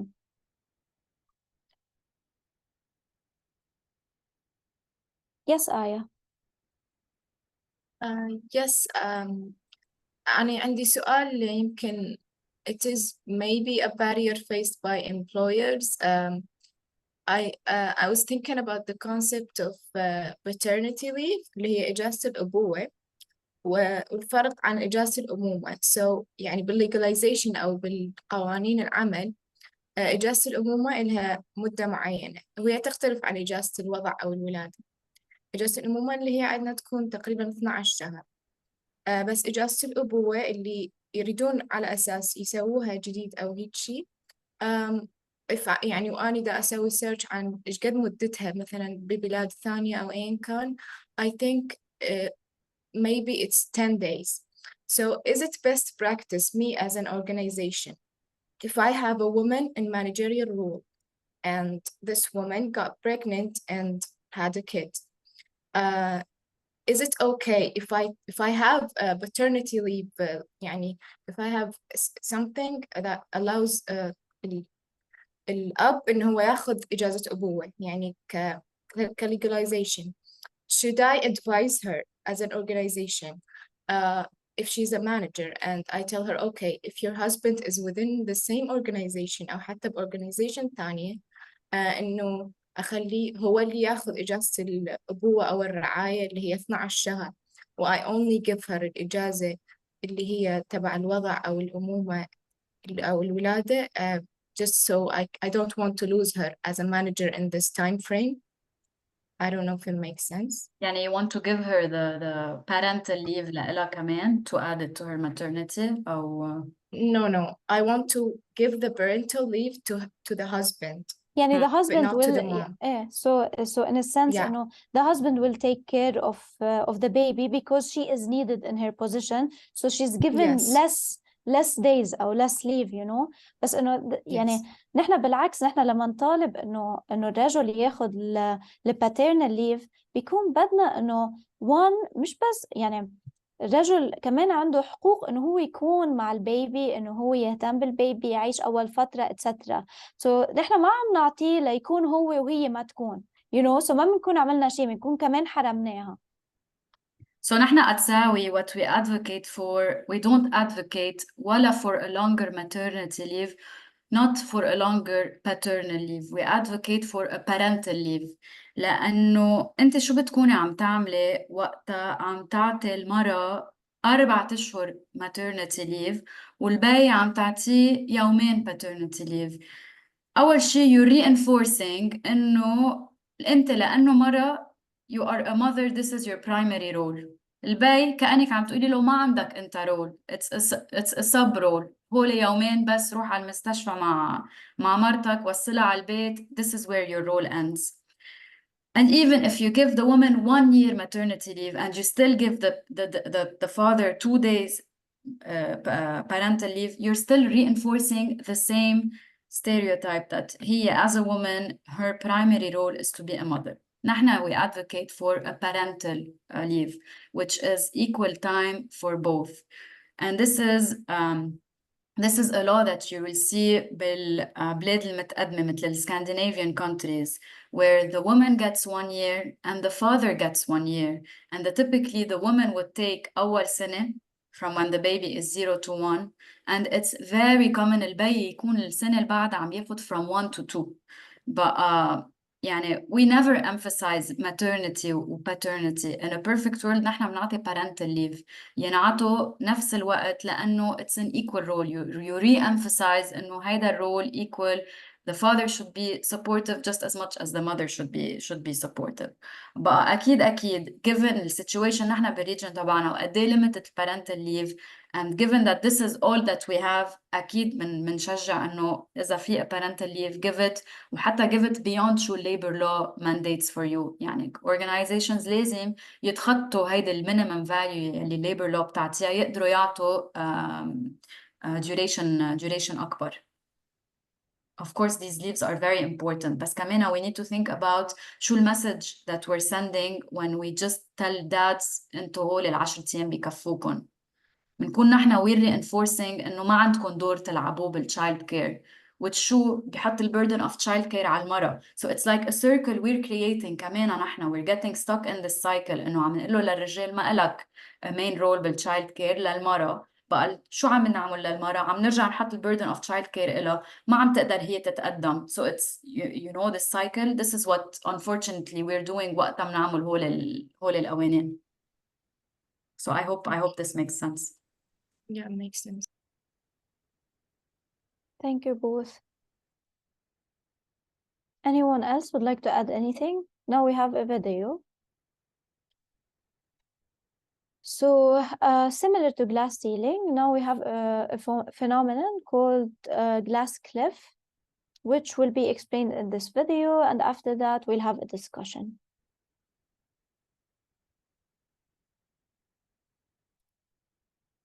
البلاد العربية في منطقة الشرق الأوسط وشمال أفريقيا ليست غريبة عن النزاعات.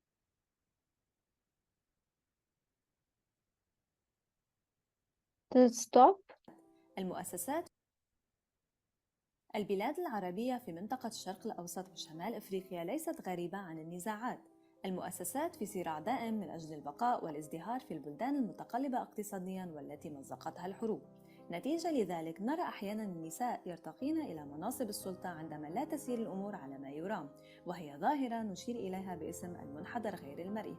أحد أقارب الحاجز غير المرئي، المنحدر غير المرئي هي استعارة تستخدم عندما تعرض على النساء مناصب قيادية حينما تسوء الأوضاع. يضع المنحدر غير المرئي القيادات النسائية الواعدة في مناصب محفوفة بالمخاطر، حيث تزداد احتمالية فشلهن، مما يعني أن هناك خطراً أكبر للسقوط في الهاوية. بصفتنا صانعي قرار في مجال الموارد البشرية، لا سيما في بلاد النزاع أو ما بعد النزاع مثل لبنان والعراق وليبيا، يجب أن تتمحور نقاشاتنا حول أفضل طريقة لدعم النساء اللواتي انتقلن إلى أدوار قيادية في أوقات الأزمات، والتأكد من أنهن مجهزات بالموارد الضرورية التي ستساعدهن في اتخاذ القرارات الصحيحة المستندة إلى الأدلة بدلاً من دفعهن إلى الهاوية.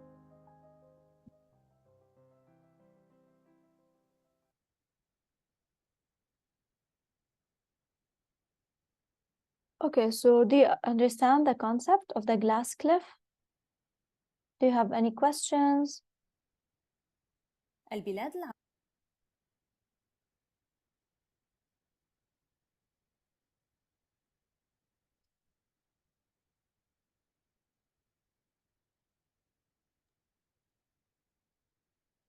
Okay, so Honi, we're not gonna do a breakout room. Let's just keep it as a discussion. Yes. But we want to ask, is promotion something you prioritize, desire, and work for? And Aya, you didn't get the glass cliff. Okay. So خليني أفسرها أكتر so usually شو قصدنا بglass cliff؟ أوقات كتير organization بتكون in trouble. يعني بيكون there's something going on, sales are decreasing, whatever. Organization بتكون not in a good spot. وشو بيعملوا؟ بيحطوا مرة إنه أنت استلمي, you wanted this promotion, you want to lead, women want to lead, استلمي هيدا. And then when the woman fails, because this organization was already in a very bad spot and she had so many things that she had to take care of within the organization plus externally, it's like you're setting her up to fail. يعني سلمتيها منصب you know is doomed. وحتى لو رجال استلم ما كان فشل لأنه this organization was already in a tough spot. حطيتيها على هاوية وعم تدفشيها. إنه you're throwing her off a cliff. إنه here you go. We put you at the top. We're not going to support you. You wanted to go, you wanted to reach هيدا المنصب. There you go ahead, take it. بس نحن we're not going to support you. It's like حاطينها على الكليف ودفشتوها. She's going to fall if she's محطوطة بمنصب عالي. One, already في مشاكل كتير. Two, ما عندها support. You're not doing anything. And then when she fails, شو بيقولوا? She failed because she's a woman. ما راح يقولوا she failed لأنه ما عطيناها the right support. ما حيقولوا إنه she failed لأنه أصلاً الشركة كانت in a tough spot and anyone could have failed in this position. So mainly glass cliff here when you put them in high positions, but you don't give them the support that they need. And here I have a question. For example, إذا هي انحطت بهيدي البوزيشن بوقت الأزمة لأنه for example let's say المنظمة مش قادرة تعطي سالري أكتر لحدا مثلا عنده ما بعرف لحدا بده سالري أكتر, هي قبلانة بسالري أقل so حطوها بهذا المنصب إنه هيك الوضع is not good and so on, so منحطك إليك لأنك أنت قبلانة بس بهيدي conditions. Does this apply? أكيد it's so many factors. يعني there's so many factors that it could be one of the reasons would be يلا حطيناك again this low salary منيح مانيك طالبتي منه anyways you're not going to get this type of support, take this position. I think مثلا هلا something going on that could resemble a glass cliff is the US elections. They parachuted Kamala Harris. She has so many barriers that are working against her. The system doesn't have ما عندها 100% support بالsystem. So I think I fear that in case she doesn't get elected, she might face this glass cliff scenario where she didn't get elected because she's a woman, and this is why women shouldn't be put in presidential elections and so on. But we see this every day without really thinking about it. So it's not enough to just put a woman in a mansab عالي. She should have the right support structures around her to ensure her success. Just like a man would need the right support structures around him to ensure his success.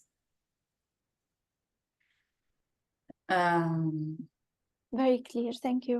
So back to the discussion. But we want to, is promotion something you prioritize, desire, and work for? Why or why not? And then what barriers you think you stand in your personal way? يعني let's make this very personalized, this activity. نفكر نحن what would stand in our way. And then based on that, what do you need to overcome this barrier? So take a few minutes, reflect on that in your personal experience. If promotion is not something you desire and work for, also, this is a very valid answer. I would completely understand. No one should feel shame, guilt, embarrassment, anything. Sometimes أنا بنحط a situation where maybe this isn't the path I want to, seeing all of these challenges that I'm gonna have to face. Sometimes I do think إنه maybe أريح لي إذا أنا بضلني بهيدا المنصب مرتاحة أنا هلا. I have the flexibility, I have responsibilities قد ما أنا قادرة. If I want to start thinking about building a family, will I be able to take on more responsibilities? But this is always an internal debate I have with myself. But this is a very personal question. If you don't feel comfortable sharing, you don't have to share. If you want to share in a more generic way, please do. And if you want to share in a personal way, also please do.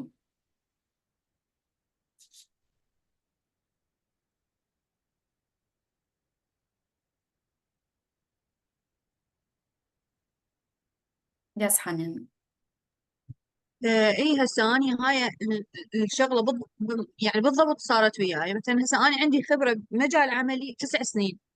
9 سنين مو شوي مجال عملي اني. فتجي وحده مثلا غيري ترضى بالراتب القليل اللي ينطيني اياه. مثلا انطاني فلان مبلغ، قلت له اني لا، اني خبرتي مو قليله حتى ارضى بهذا المبلغ اللي انت تنطيني اياه. فتجي غيري يقول لي خلاص معناته روحي اكو غيرش يقبل بالموضوع، خلاص يعني انت مضطره انه يعني لو تقبلين لو تبطلين، انه اكو غيرش راح يقبل بهذا المبلغ اللي انت ما اخذته. هاي صارت وياي عدة مرات، يعني مو بس مرة واحدة، وتصير دائما. بتصير. ويمكن هو هذا اللي اصلا يحبط من يقلل من قيمة الخبرة اللي عندك والشهادة اللي عندك، يقلل من عندها، لانه يجي احد حيرضى بالقليل. فأنا أعتبر هذا الشيء غلط. يعني المفروض واحد يقيم ويقدر الشيء اللي عنده. يعني خبرتي أو شهادتي لازم تكون موجودة، هي فوازن، حتى الشخص المقابل لازم يقدرها.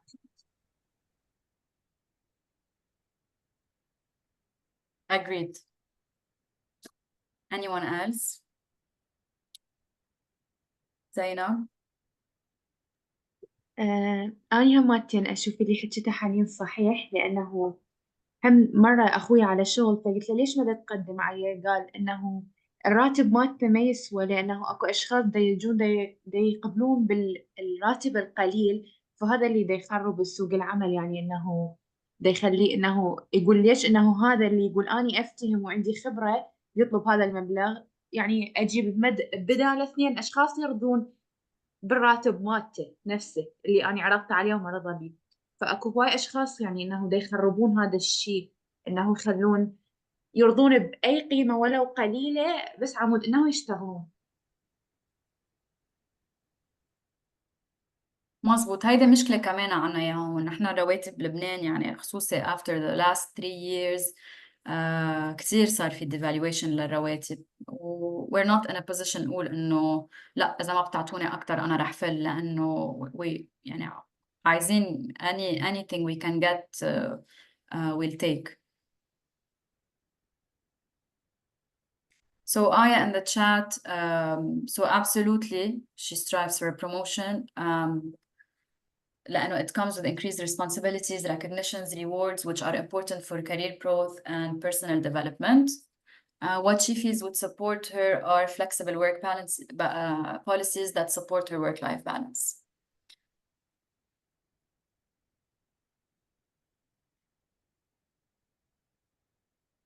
Okay, so I'm gonna move on to the strategies, unless someone else has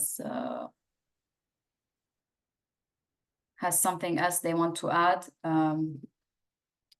Please do.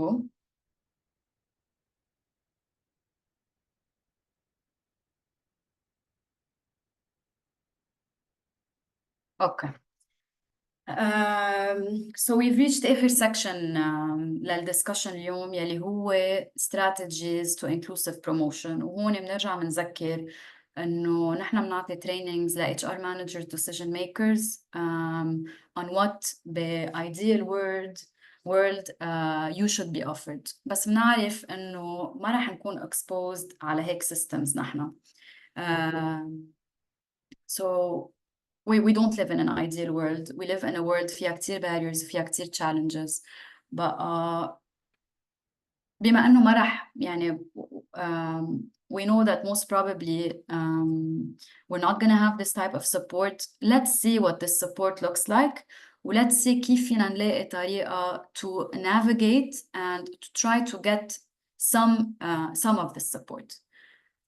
But our strategy للorganization, it's like a combination, between أول 2 modules يلي هي building the pipeline. So كرمال يكون في بالشركات women to promote، لازم أول شيء نحن كشركة نكون we recruited this woman we retained her. So this is where it ties together. وشفنا بالموديولز من قبل قد ايه مهم إنه to hire women، قد ايه مهم نوظف النساء، وقد ايه مهم نخليهم بالشركة عنا. بقى when we have this hiring process و retention process صار عندكم a pool of candidates suitable لينعطوا promotion. وكمان بنفس الوقت أنا كمرة I'm attracted إنه أقدم ب-organization إذا عندي opportunities، إذا بعرف إنه عندي opportunities for growth و opportunities to be promoted. بقى هون بنرجع بنذكر إنه بناخد شو تعلمنا بأول 2 modules لنعمل self advocacy، لما نحط هيدا limiting beliefs على حالنا، لنكون aware إنه هيدا هو what we need to navigate and try to overcome كرمال نقدر to reach to a point where we can be up to a promotion. بقى صرنا نعرف ال conditions يلي لازم نكون created for us and what we have the right to ask for that will benefit us later in the future. This is very much organization based، بقى خلينا نشوف نحن from our side more what we can do as women. Second strategy بنعطي organizations هي إنه networking is very important for women.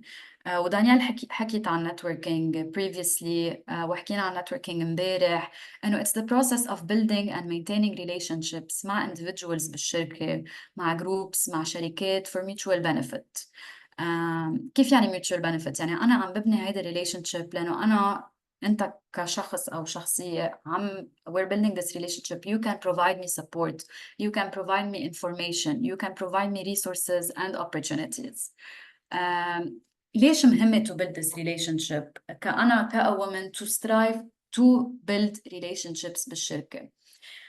Traditionally لأنه الشركات ال3/4 رح نشتغل فيها و statistics show إنه most of the companies بالريجن هن small to medium enterprises، يعني شركات صغيرة وشركات family businesses. So شو بيكون شو السبيشال بهيدا الكيس؟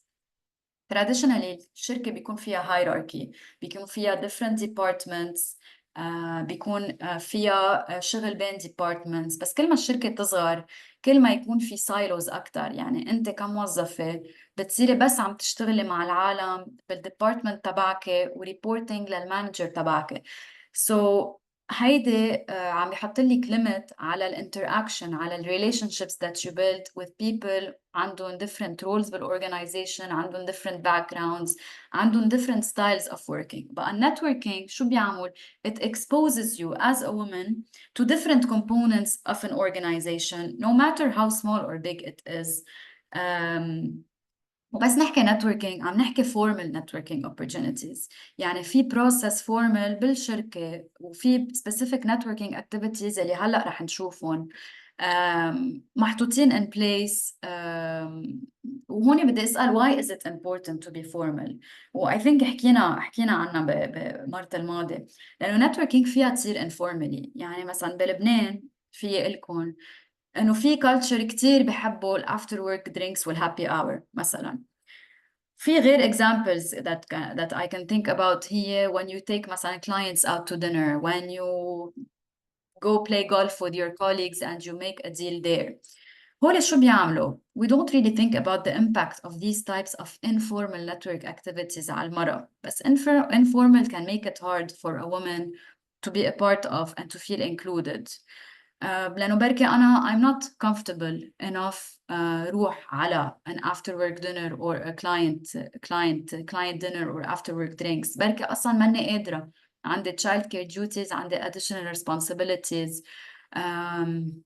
بركي ماني I'm not comfortable لأنه there might be a lack of professionalism in these casual atmospheres, so it might make me feel uncomfortable as a woman.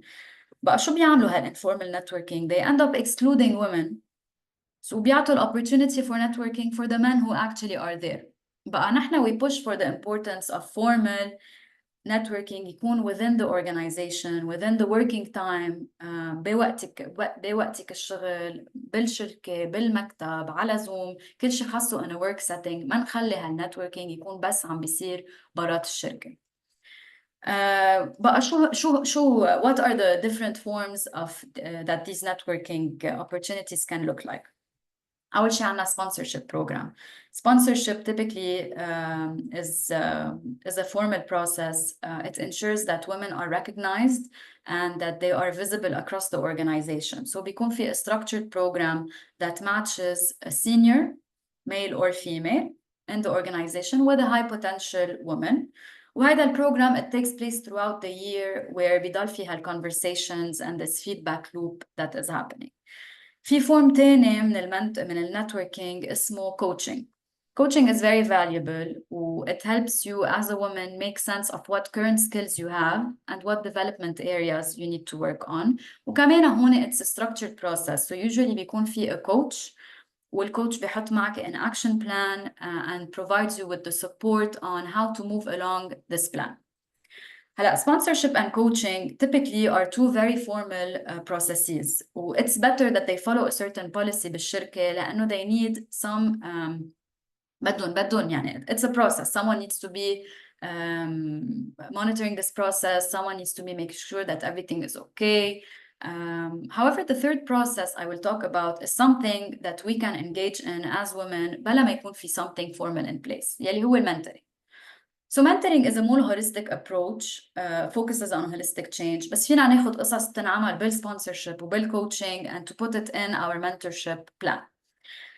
So mentoring is essential for all employees. إذا كنت جديدة أو قديمة لأنه it's essential to develop مثل coaching والsponsorship. You develop the required skills that you need for growth. بيساعدك to build relationships مع different people, مع your mentor, مع different colleagues that you're going to have to work with. بيفتح لك discussion opportunities for discussions about future career opportunities. So my advice here is حتى لو ما في process in place, observe your surroundings. شوفوا مين فيه يكون المنتور تبعي هون. Identify someone عنده reach, someone عنده impact. Don't be scared to approach them. ما ضروري someone يكون your direct manager. إذا بتشوفوا حدا عنده منصب عالي, عنده reach, عنده كلمته بالشركة, don't be scared to approach them. لو هيدا الشيء يعني بيتطبق لو بالشغل ولو بالجامعة. Approach them, tell them I want to learn. I'm here to develop. I want to learn from you. What can you teach me? What can we learn together? هيك بتكونوا you created this process for yourself, which is something I highly encourage. يعني ask, advocate, go for what you want, and then follow the typical steps of a mentoring or coaching. حطوا plan معه. Okay, هول الskills يلي I think I can highlight, وهول ال development areas that I need to work on. هلا ideally بالشركة الرول تبع ال HR هون بيكون إنه you match the employees مع السبونسر تبعه أو مع الكوتش أو مع المنتور. بس حتى لو ما فيها البروسس وحتى لو ما فيها الفند للتريننج كوتشنج والبروجرامز, في كتير resources online بقلكن you can read, you can research them and try to create this process for them. ما في شيء موقفكن إنه to reach out to someone, to a manager, to learn more from them. حتى بتكونوا you're really building and emphasizing this new relationship you have with this person. هون حابة أسأل if we want to reflect on networking opportunities that you've been a part of بالجامعة أو بالorganization, can you share with me يعني كيف هول networking opportunities؟ هل هن informal مثل examples اللي عطينا أو بركي غير؟ هل هن formal? Is there anything you faced negatively in the process? Is there anything you faced positively in the process? Or did you not even, يعني, were you not even exposed to such an opportunity?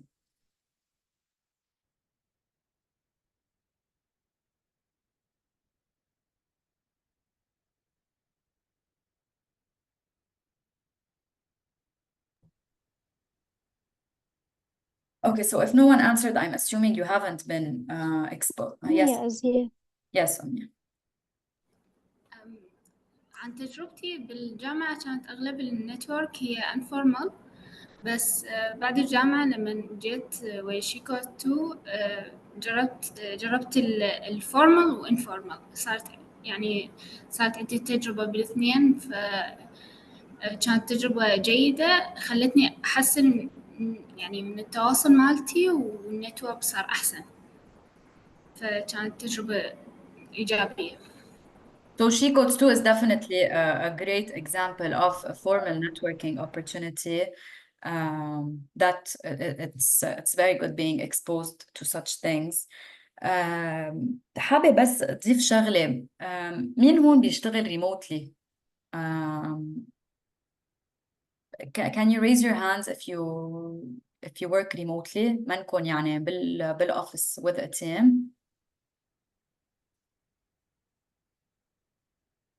لأنه أنا إذا بفكر remote working really affected networking opportunities يعني صرنا معودين at least نحن من our team تبعنا إنه كتير صرنا بنشتغل in silos كتير صرنا بنشتغل لوحدنا.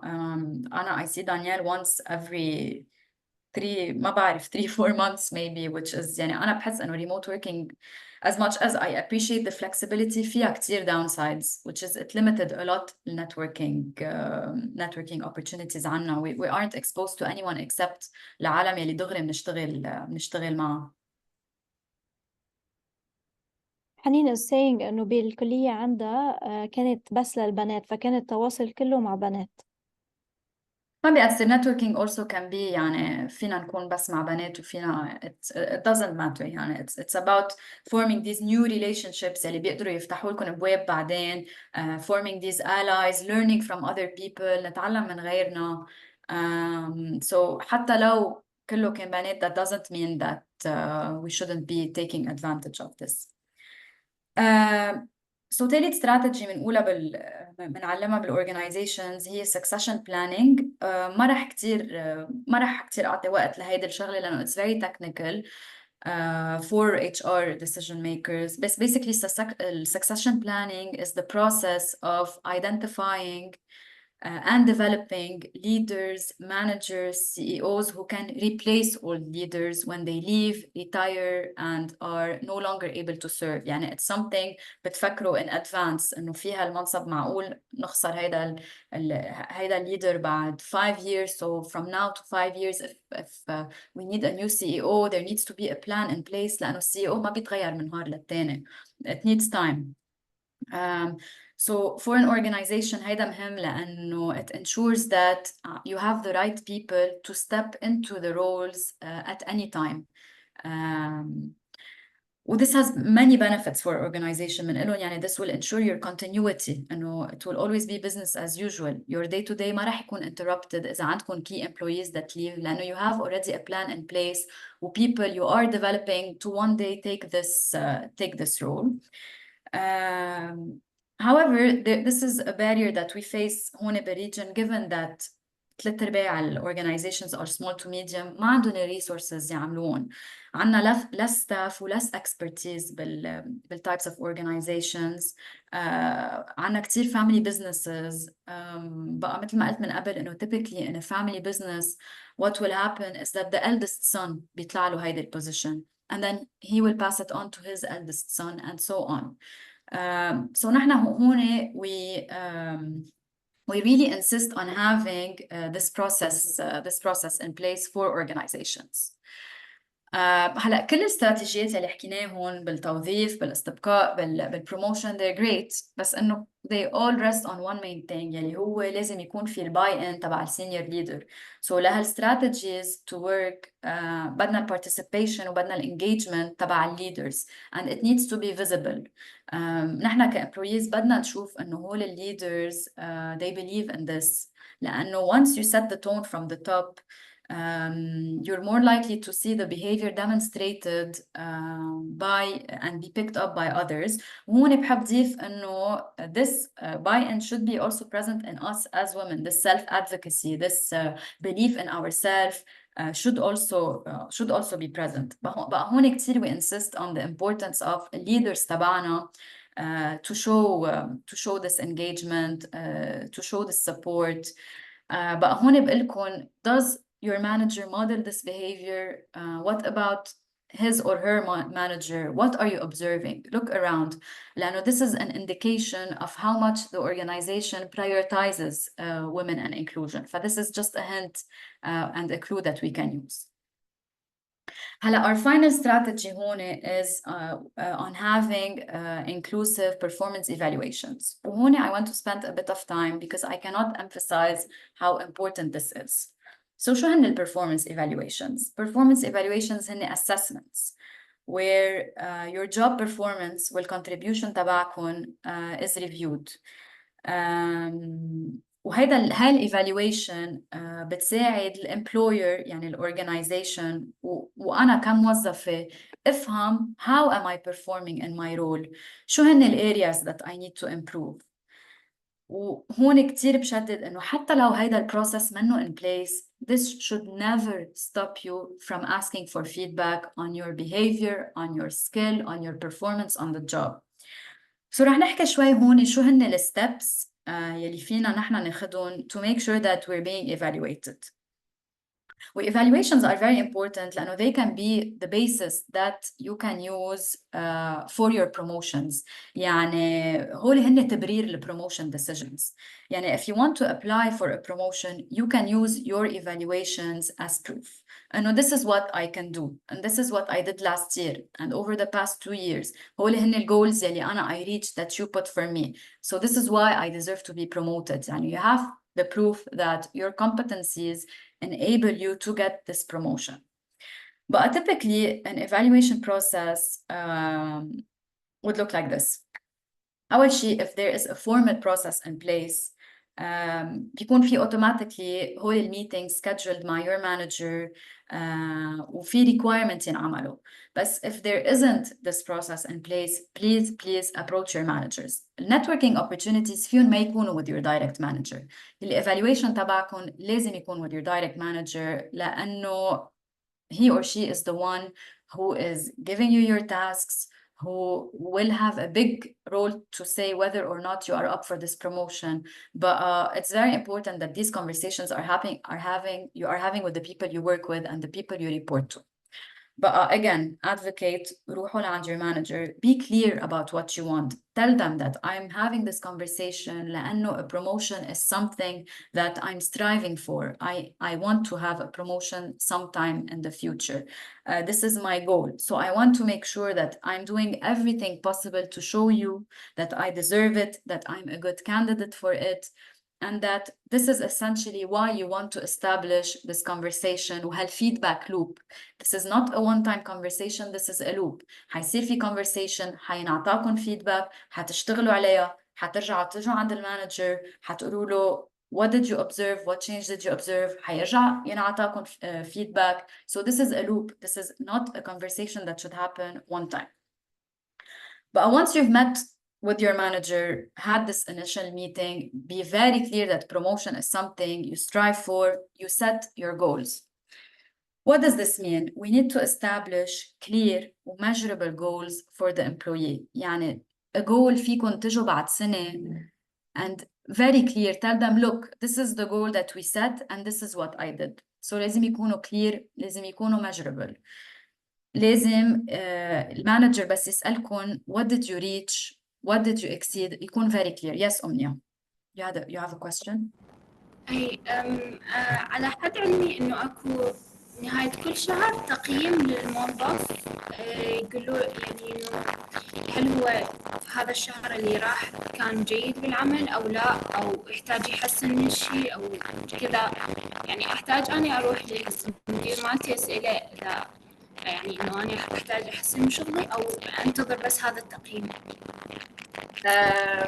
So هي typically يعني this is not a monthly thing only because الجولز تبعك رح ياخدوا وقت أكتر. هلا unless مثلا أنت بالسيلز وعندك monthly targets بس أنا I think targets عادة quarterly أو ما بعرف. مثلا نحن in our team نحن بنشتغل quarter targets. بقى كل quarter بيكون عنا هول ال indicators that we need to meet وساعتها بنعرف نحن ال performance تبعنا على هول ال indicators, which is why بقلكم ال goals كتير مهمين to be set وانت و your manager بتقرروا ايمتى بترجعوا you come and you revise these goals.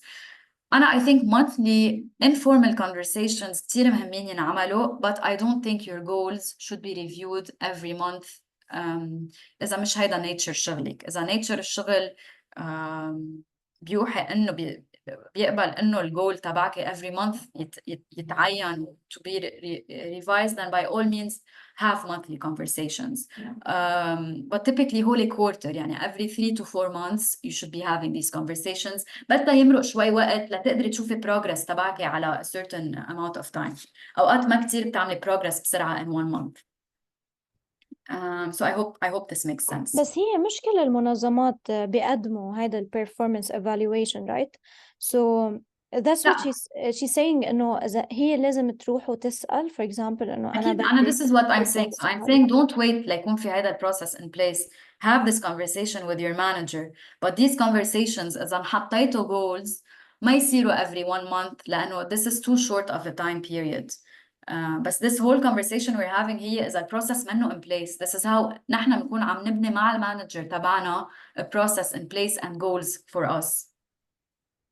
صح, وهذا مش بس linked to promotions, حتى نحن on a personal level لنقدر نتطور بحاجة لفيدباك نبني عليها, بحاجة نشوف ال performance, يعني نشوف شيء proof of how we're performing لنقدر نتطور. أكيد.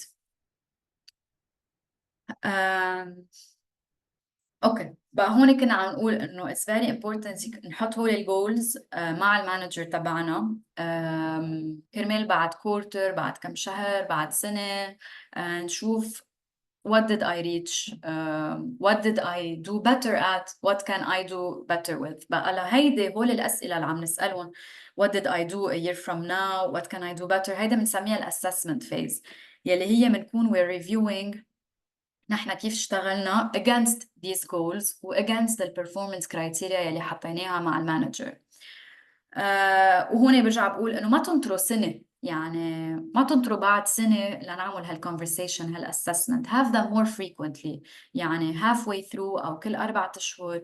كمان هيدا مهمة لأنه إذا في شيء فيكم تعملوه أحسن you do it on the spot. ما بتنطروا سنة to be like, oh, I could have done this better, you could have done this better. So كمان في كتير there's a big advantage into having these conversations more frequently.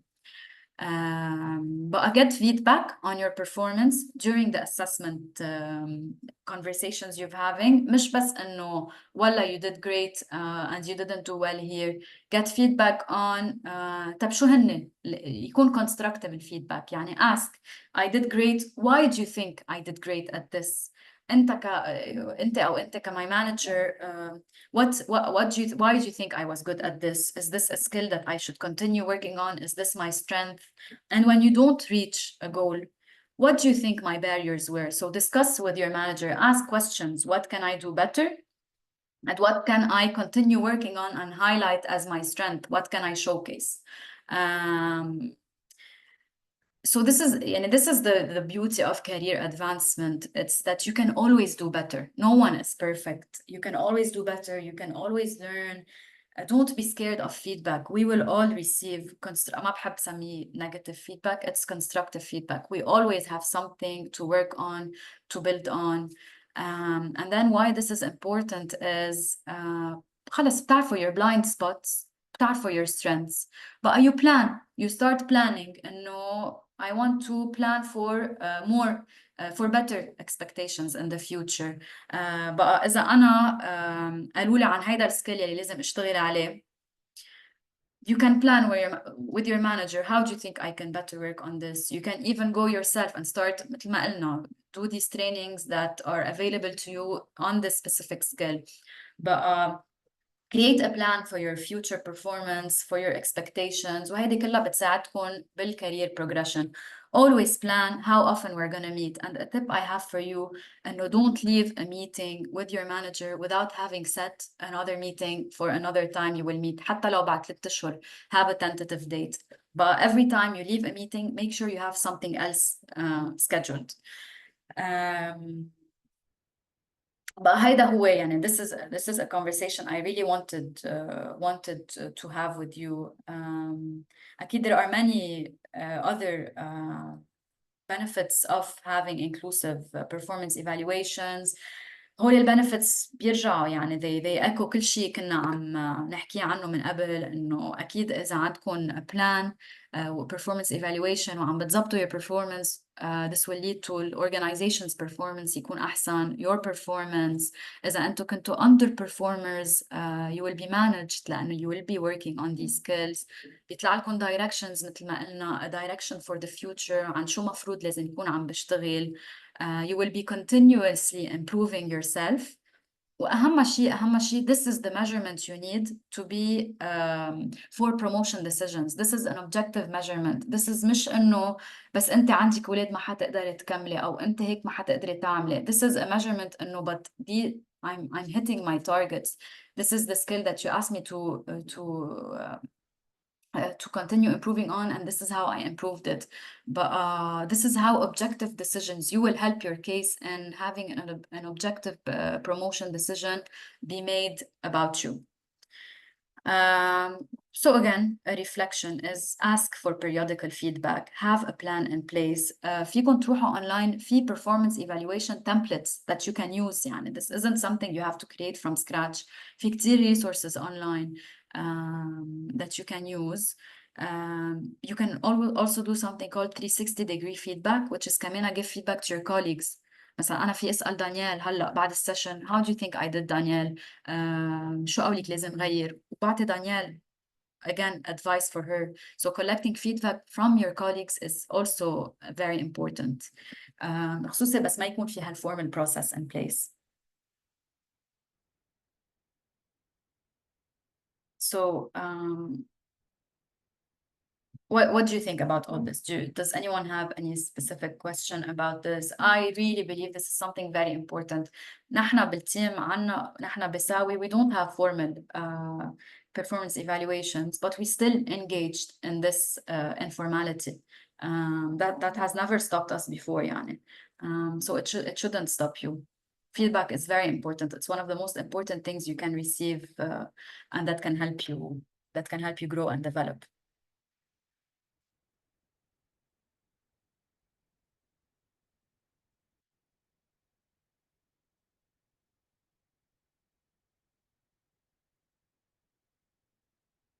Okay. So if there aren't any other questions, I'm gonna give a final look.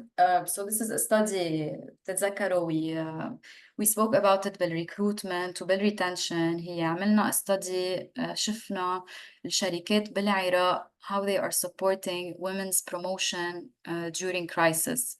بقى في شركات بتشتغل على the advancement of women in leadership. في شركات they are striving to appoint more female leaders. They support female leaders. They're addressing tangible, so this is information straight from organization websites.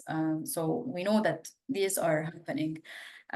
So they're addressing barriers to women reaching management roles. They're preventing systemic female bias to help employees balance work and family obligations. So it's always very nice for us to read these things, and it shows that organizations are aware. لأنه مثل ما قلنا يعني most of the barriers you're facing should not fall on your shoulders. It is the organization's responsibility. Organizations are doing an effort to confront conscious and unconscious female biases in promotion, and they're assisting women in developing both their professional skills and self-belief. But unfortunately هون بنشوف إنه these organizations who are really doing something about it are very few, like a couple of organizations compared to the number of organizations, for example, present in Iraq. So we really hope إنه eventually organizations will be more aware of how much they and others can gain from promoting women, and eventually we see some kind of development and improvement in that case.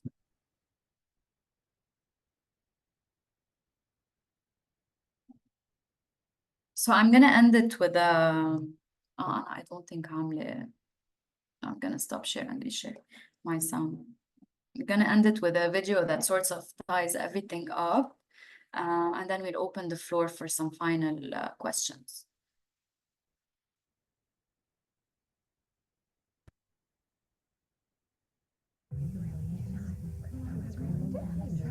I am tired of talking about this with no solution.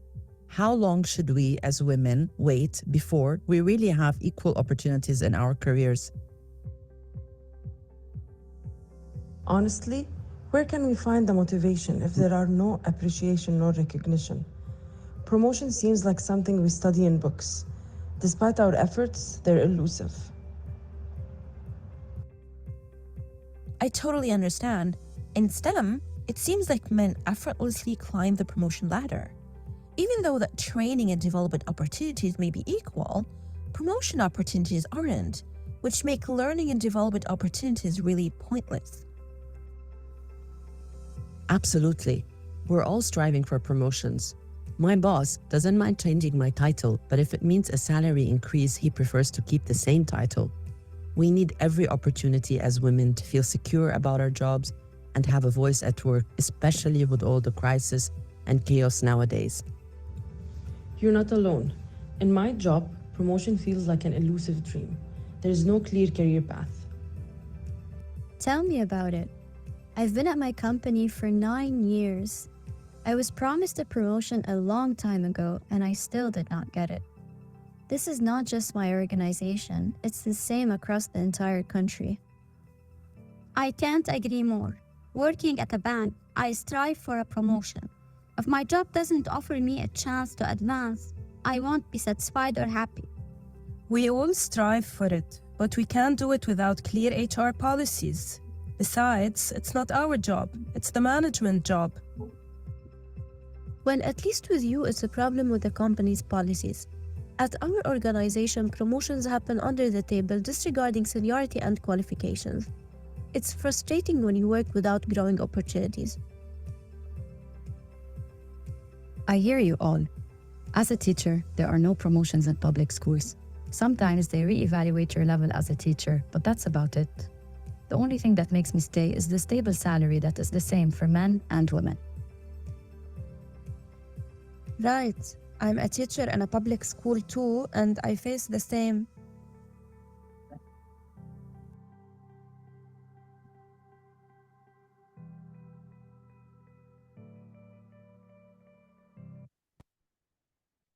Okay, so I don't want to end this on a negative note, but this is just to show, we're all going through this. This is evidence from the interviews we've held with women in the region. But we're not alone in this. This isn't a responsibility that we bear. This is a responsibility that organizations bear. And I will continue saying that until the end, that this is the responsibility of who built these structures. But we tried our best to help you navigate these structures, to help you find loopholes, to help you work your way around them. لأنه at the same time, I know that it's not our responsibility, بس ما فينا نقعد مكتفين ايدينا waiting مثل ما بيقولوا الله يفرجها. We cannot. So whatever we can do, we'll try to do, is what I'm trying to say as women. I don't want the burden to fall on us, but I want to feel like at least I did everything I could in order to ensure that I'm treated equally and I'm considered for positions in a more or less equal way. Yes, أمنية. أعرف أحد إنه بنية هي تشتغل ويعني تدب كل جهدها من شافوا شغلها زين فانطوها شغل يعني شلون نقول أحسن أو رقوها بالعمل بس الراتب مالتها بقى ثابت ما زاد ولا شوية. هل إنه هذا الغلط من عندها إنه هي من البداية كان ممكن تقول أنا ما راح أقبل هاي الترقية إلا إذا زاد راتبي أو كان المفروض من المنظمة نفسها إنه هي تزود بدون مال يعني الموظفة تقول. هيدا الشيء هي يعني we were saying إنه in a perfect world in an ideal organization هيدا الشيء الأورجنايزيشن لازم تكون عم تعمله. هيدا الشيء نحن we train organizations يعملوه. بس برجع بقول إنه هيدا ما مفروض يوقفك، إنه يعني بترجع على الفكرة إنه أنا كاميرا بدي I want to try to do this advocacy لأنه ما بخسر شيء. if anything maybe I have something to gain. بقى برجع بقول حتى لو هول السيستمز منهم ان بليس وفي كتير منها بيشتغل بشركات ما فيها كل هول الاستراتيجيز شفناها ما في منهم، اتليست هلا بنعرف كيف نتصرف ليطلع لنا شوي من يعني مثل ما قلت امبارح to put our foot in the door. بقى definitely هذا الشيء الاورجنايزيشن لازم تكون حطته لازم تكون عملته. بس in case منا هذا الشيء ما يعني it's complete disaster no hope. بالعكس there is always something you can do يلي هو have this conversation مع المانجر، اعملوا هالايفالويشنز حتى لو ما في سيستم. يعني نحن مثلا we are such an inclusive team such an inclusive environment بس ما في هذا السيستم in place تبع الايفالويشنز. بس مثل ما قلت we still have them. يعني أنا I still have these conversations. هلا after this I'm gonna have a conversation with Danielle. She's gonna have a conversation with me. على ثلاثة we're gonna have a conversation مع المانجر تبعنا on how we did, on what we think we can improve. في دايما opportunities for this conversation.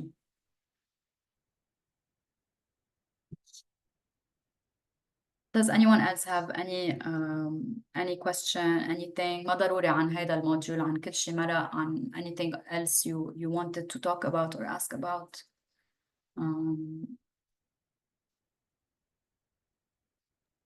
Yes, thank you for delivering these sessions, both of you, Axel and Danielle. This is also a chance يعني إنكم إذا تريدون تذكرون شنو أكثر شيء حبيتوا بالموديول، شنو أكثر شيء stuck with you تعلمتوا. This is also your chance to talk, but please do.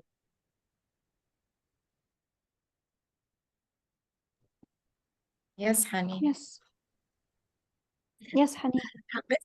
حقيقة أنا بدي أشكركم لأنه أنا بالنسبة إلي يعني ما كنت أتصور إنه حتى مثلا بلبنان إنه هاي أكو سالفة إنه المرية صعب تشتغل، المرية صعب تناقش. إحنا كلنا نعرف إنه مثلا بلبنان المرية عندها يعني ما أدري أولوية أو لا، بس عندها يعني هم يعتبروها شخص مهم. فما أعرف إنه كنت إنه لهاي الدرجة هم نفس الشيء يعني. فأني ما أعرف شفت إنه هو لا أكو حتى مو بس بالعراق هاي وبلبنان اللي إحنا نتصور إنه منفتحين أكثر من عندنا. فشكرا لكم على السيشن الحلو، والله بالنسبة لي أنا استفاديت أكيد. لا مثل ما دايما بقول إنه we are all going through this together. يعني نحن research تبعنا it's based on women all over the region and the data points out to more or less the same things. ما بعرف ليه ما عم يعمل full share screen بس so يعني we hope that كل شيء قدرنا نعطيكم إياه will help you in your journey in finding and applying for women inclusive jobs. الأسئلة يلي فيكم تسألوها during the interview لتعرفوا قد إيه inclusive environment is وتعرفوا in general what an inclusive workplace looks for and try to look for organizations that match that. وأكيد أهم شيء أنا دايما بقوله الادفوكاسي and the steps that you can take to make your situation better. There were a few more people who had their hands raised. بطلت قادرة أقشع. Yes في أمنية أمنة. Go ahead. Yeah, go ahead. Unmute yourselves. أنا ماني قادرة أقشع. أمنة? Can you hear us?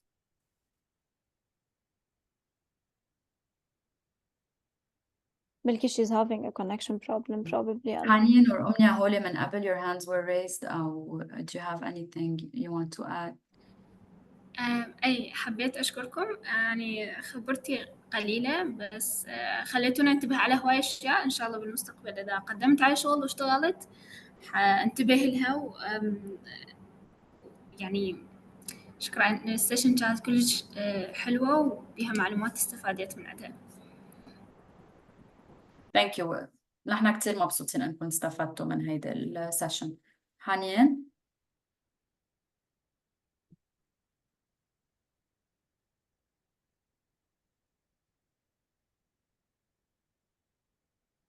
زينب. كلش شكرا لكم، استفادينا من المحاضرة وكانت كلش حلوة. شكرا لكم لوجودكم هون.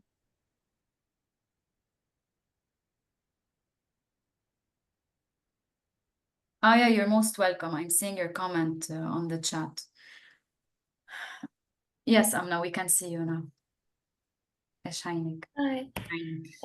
أنا كلش أشكركم، لأن أنا دائما كنت أنضم لمنظمات حقوق المرأة ومنظمات دعم حقوق المرأة، بس ولا مرة تطرقوا لهاي المواضيع أو بينوا لنا الحقوق إنك كامرأة عاملة، فكلش شكرا لكم. شكرا لك أمنا.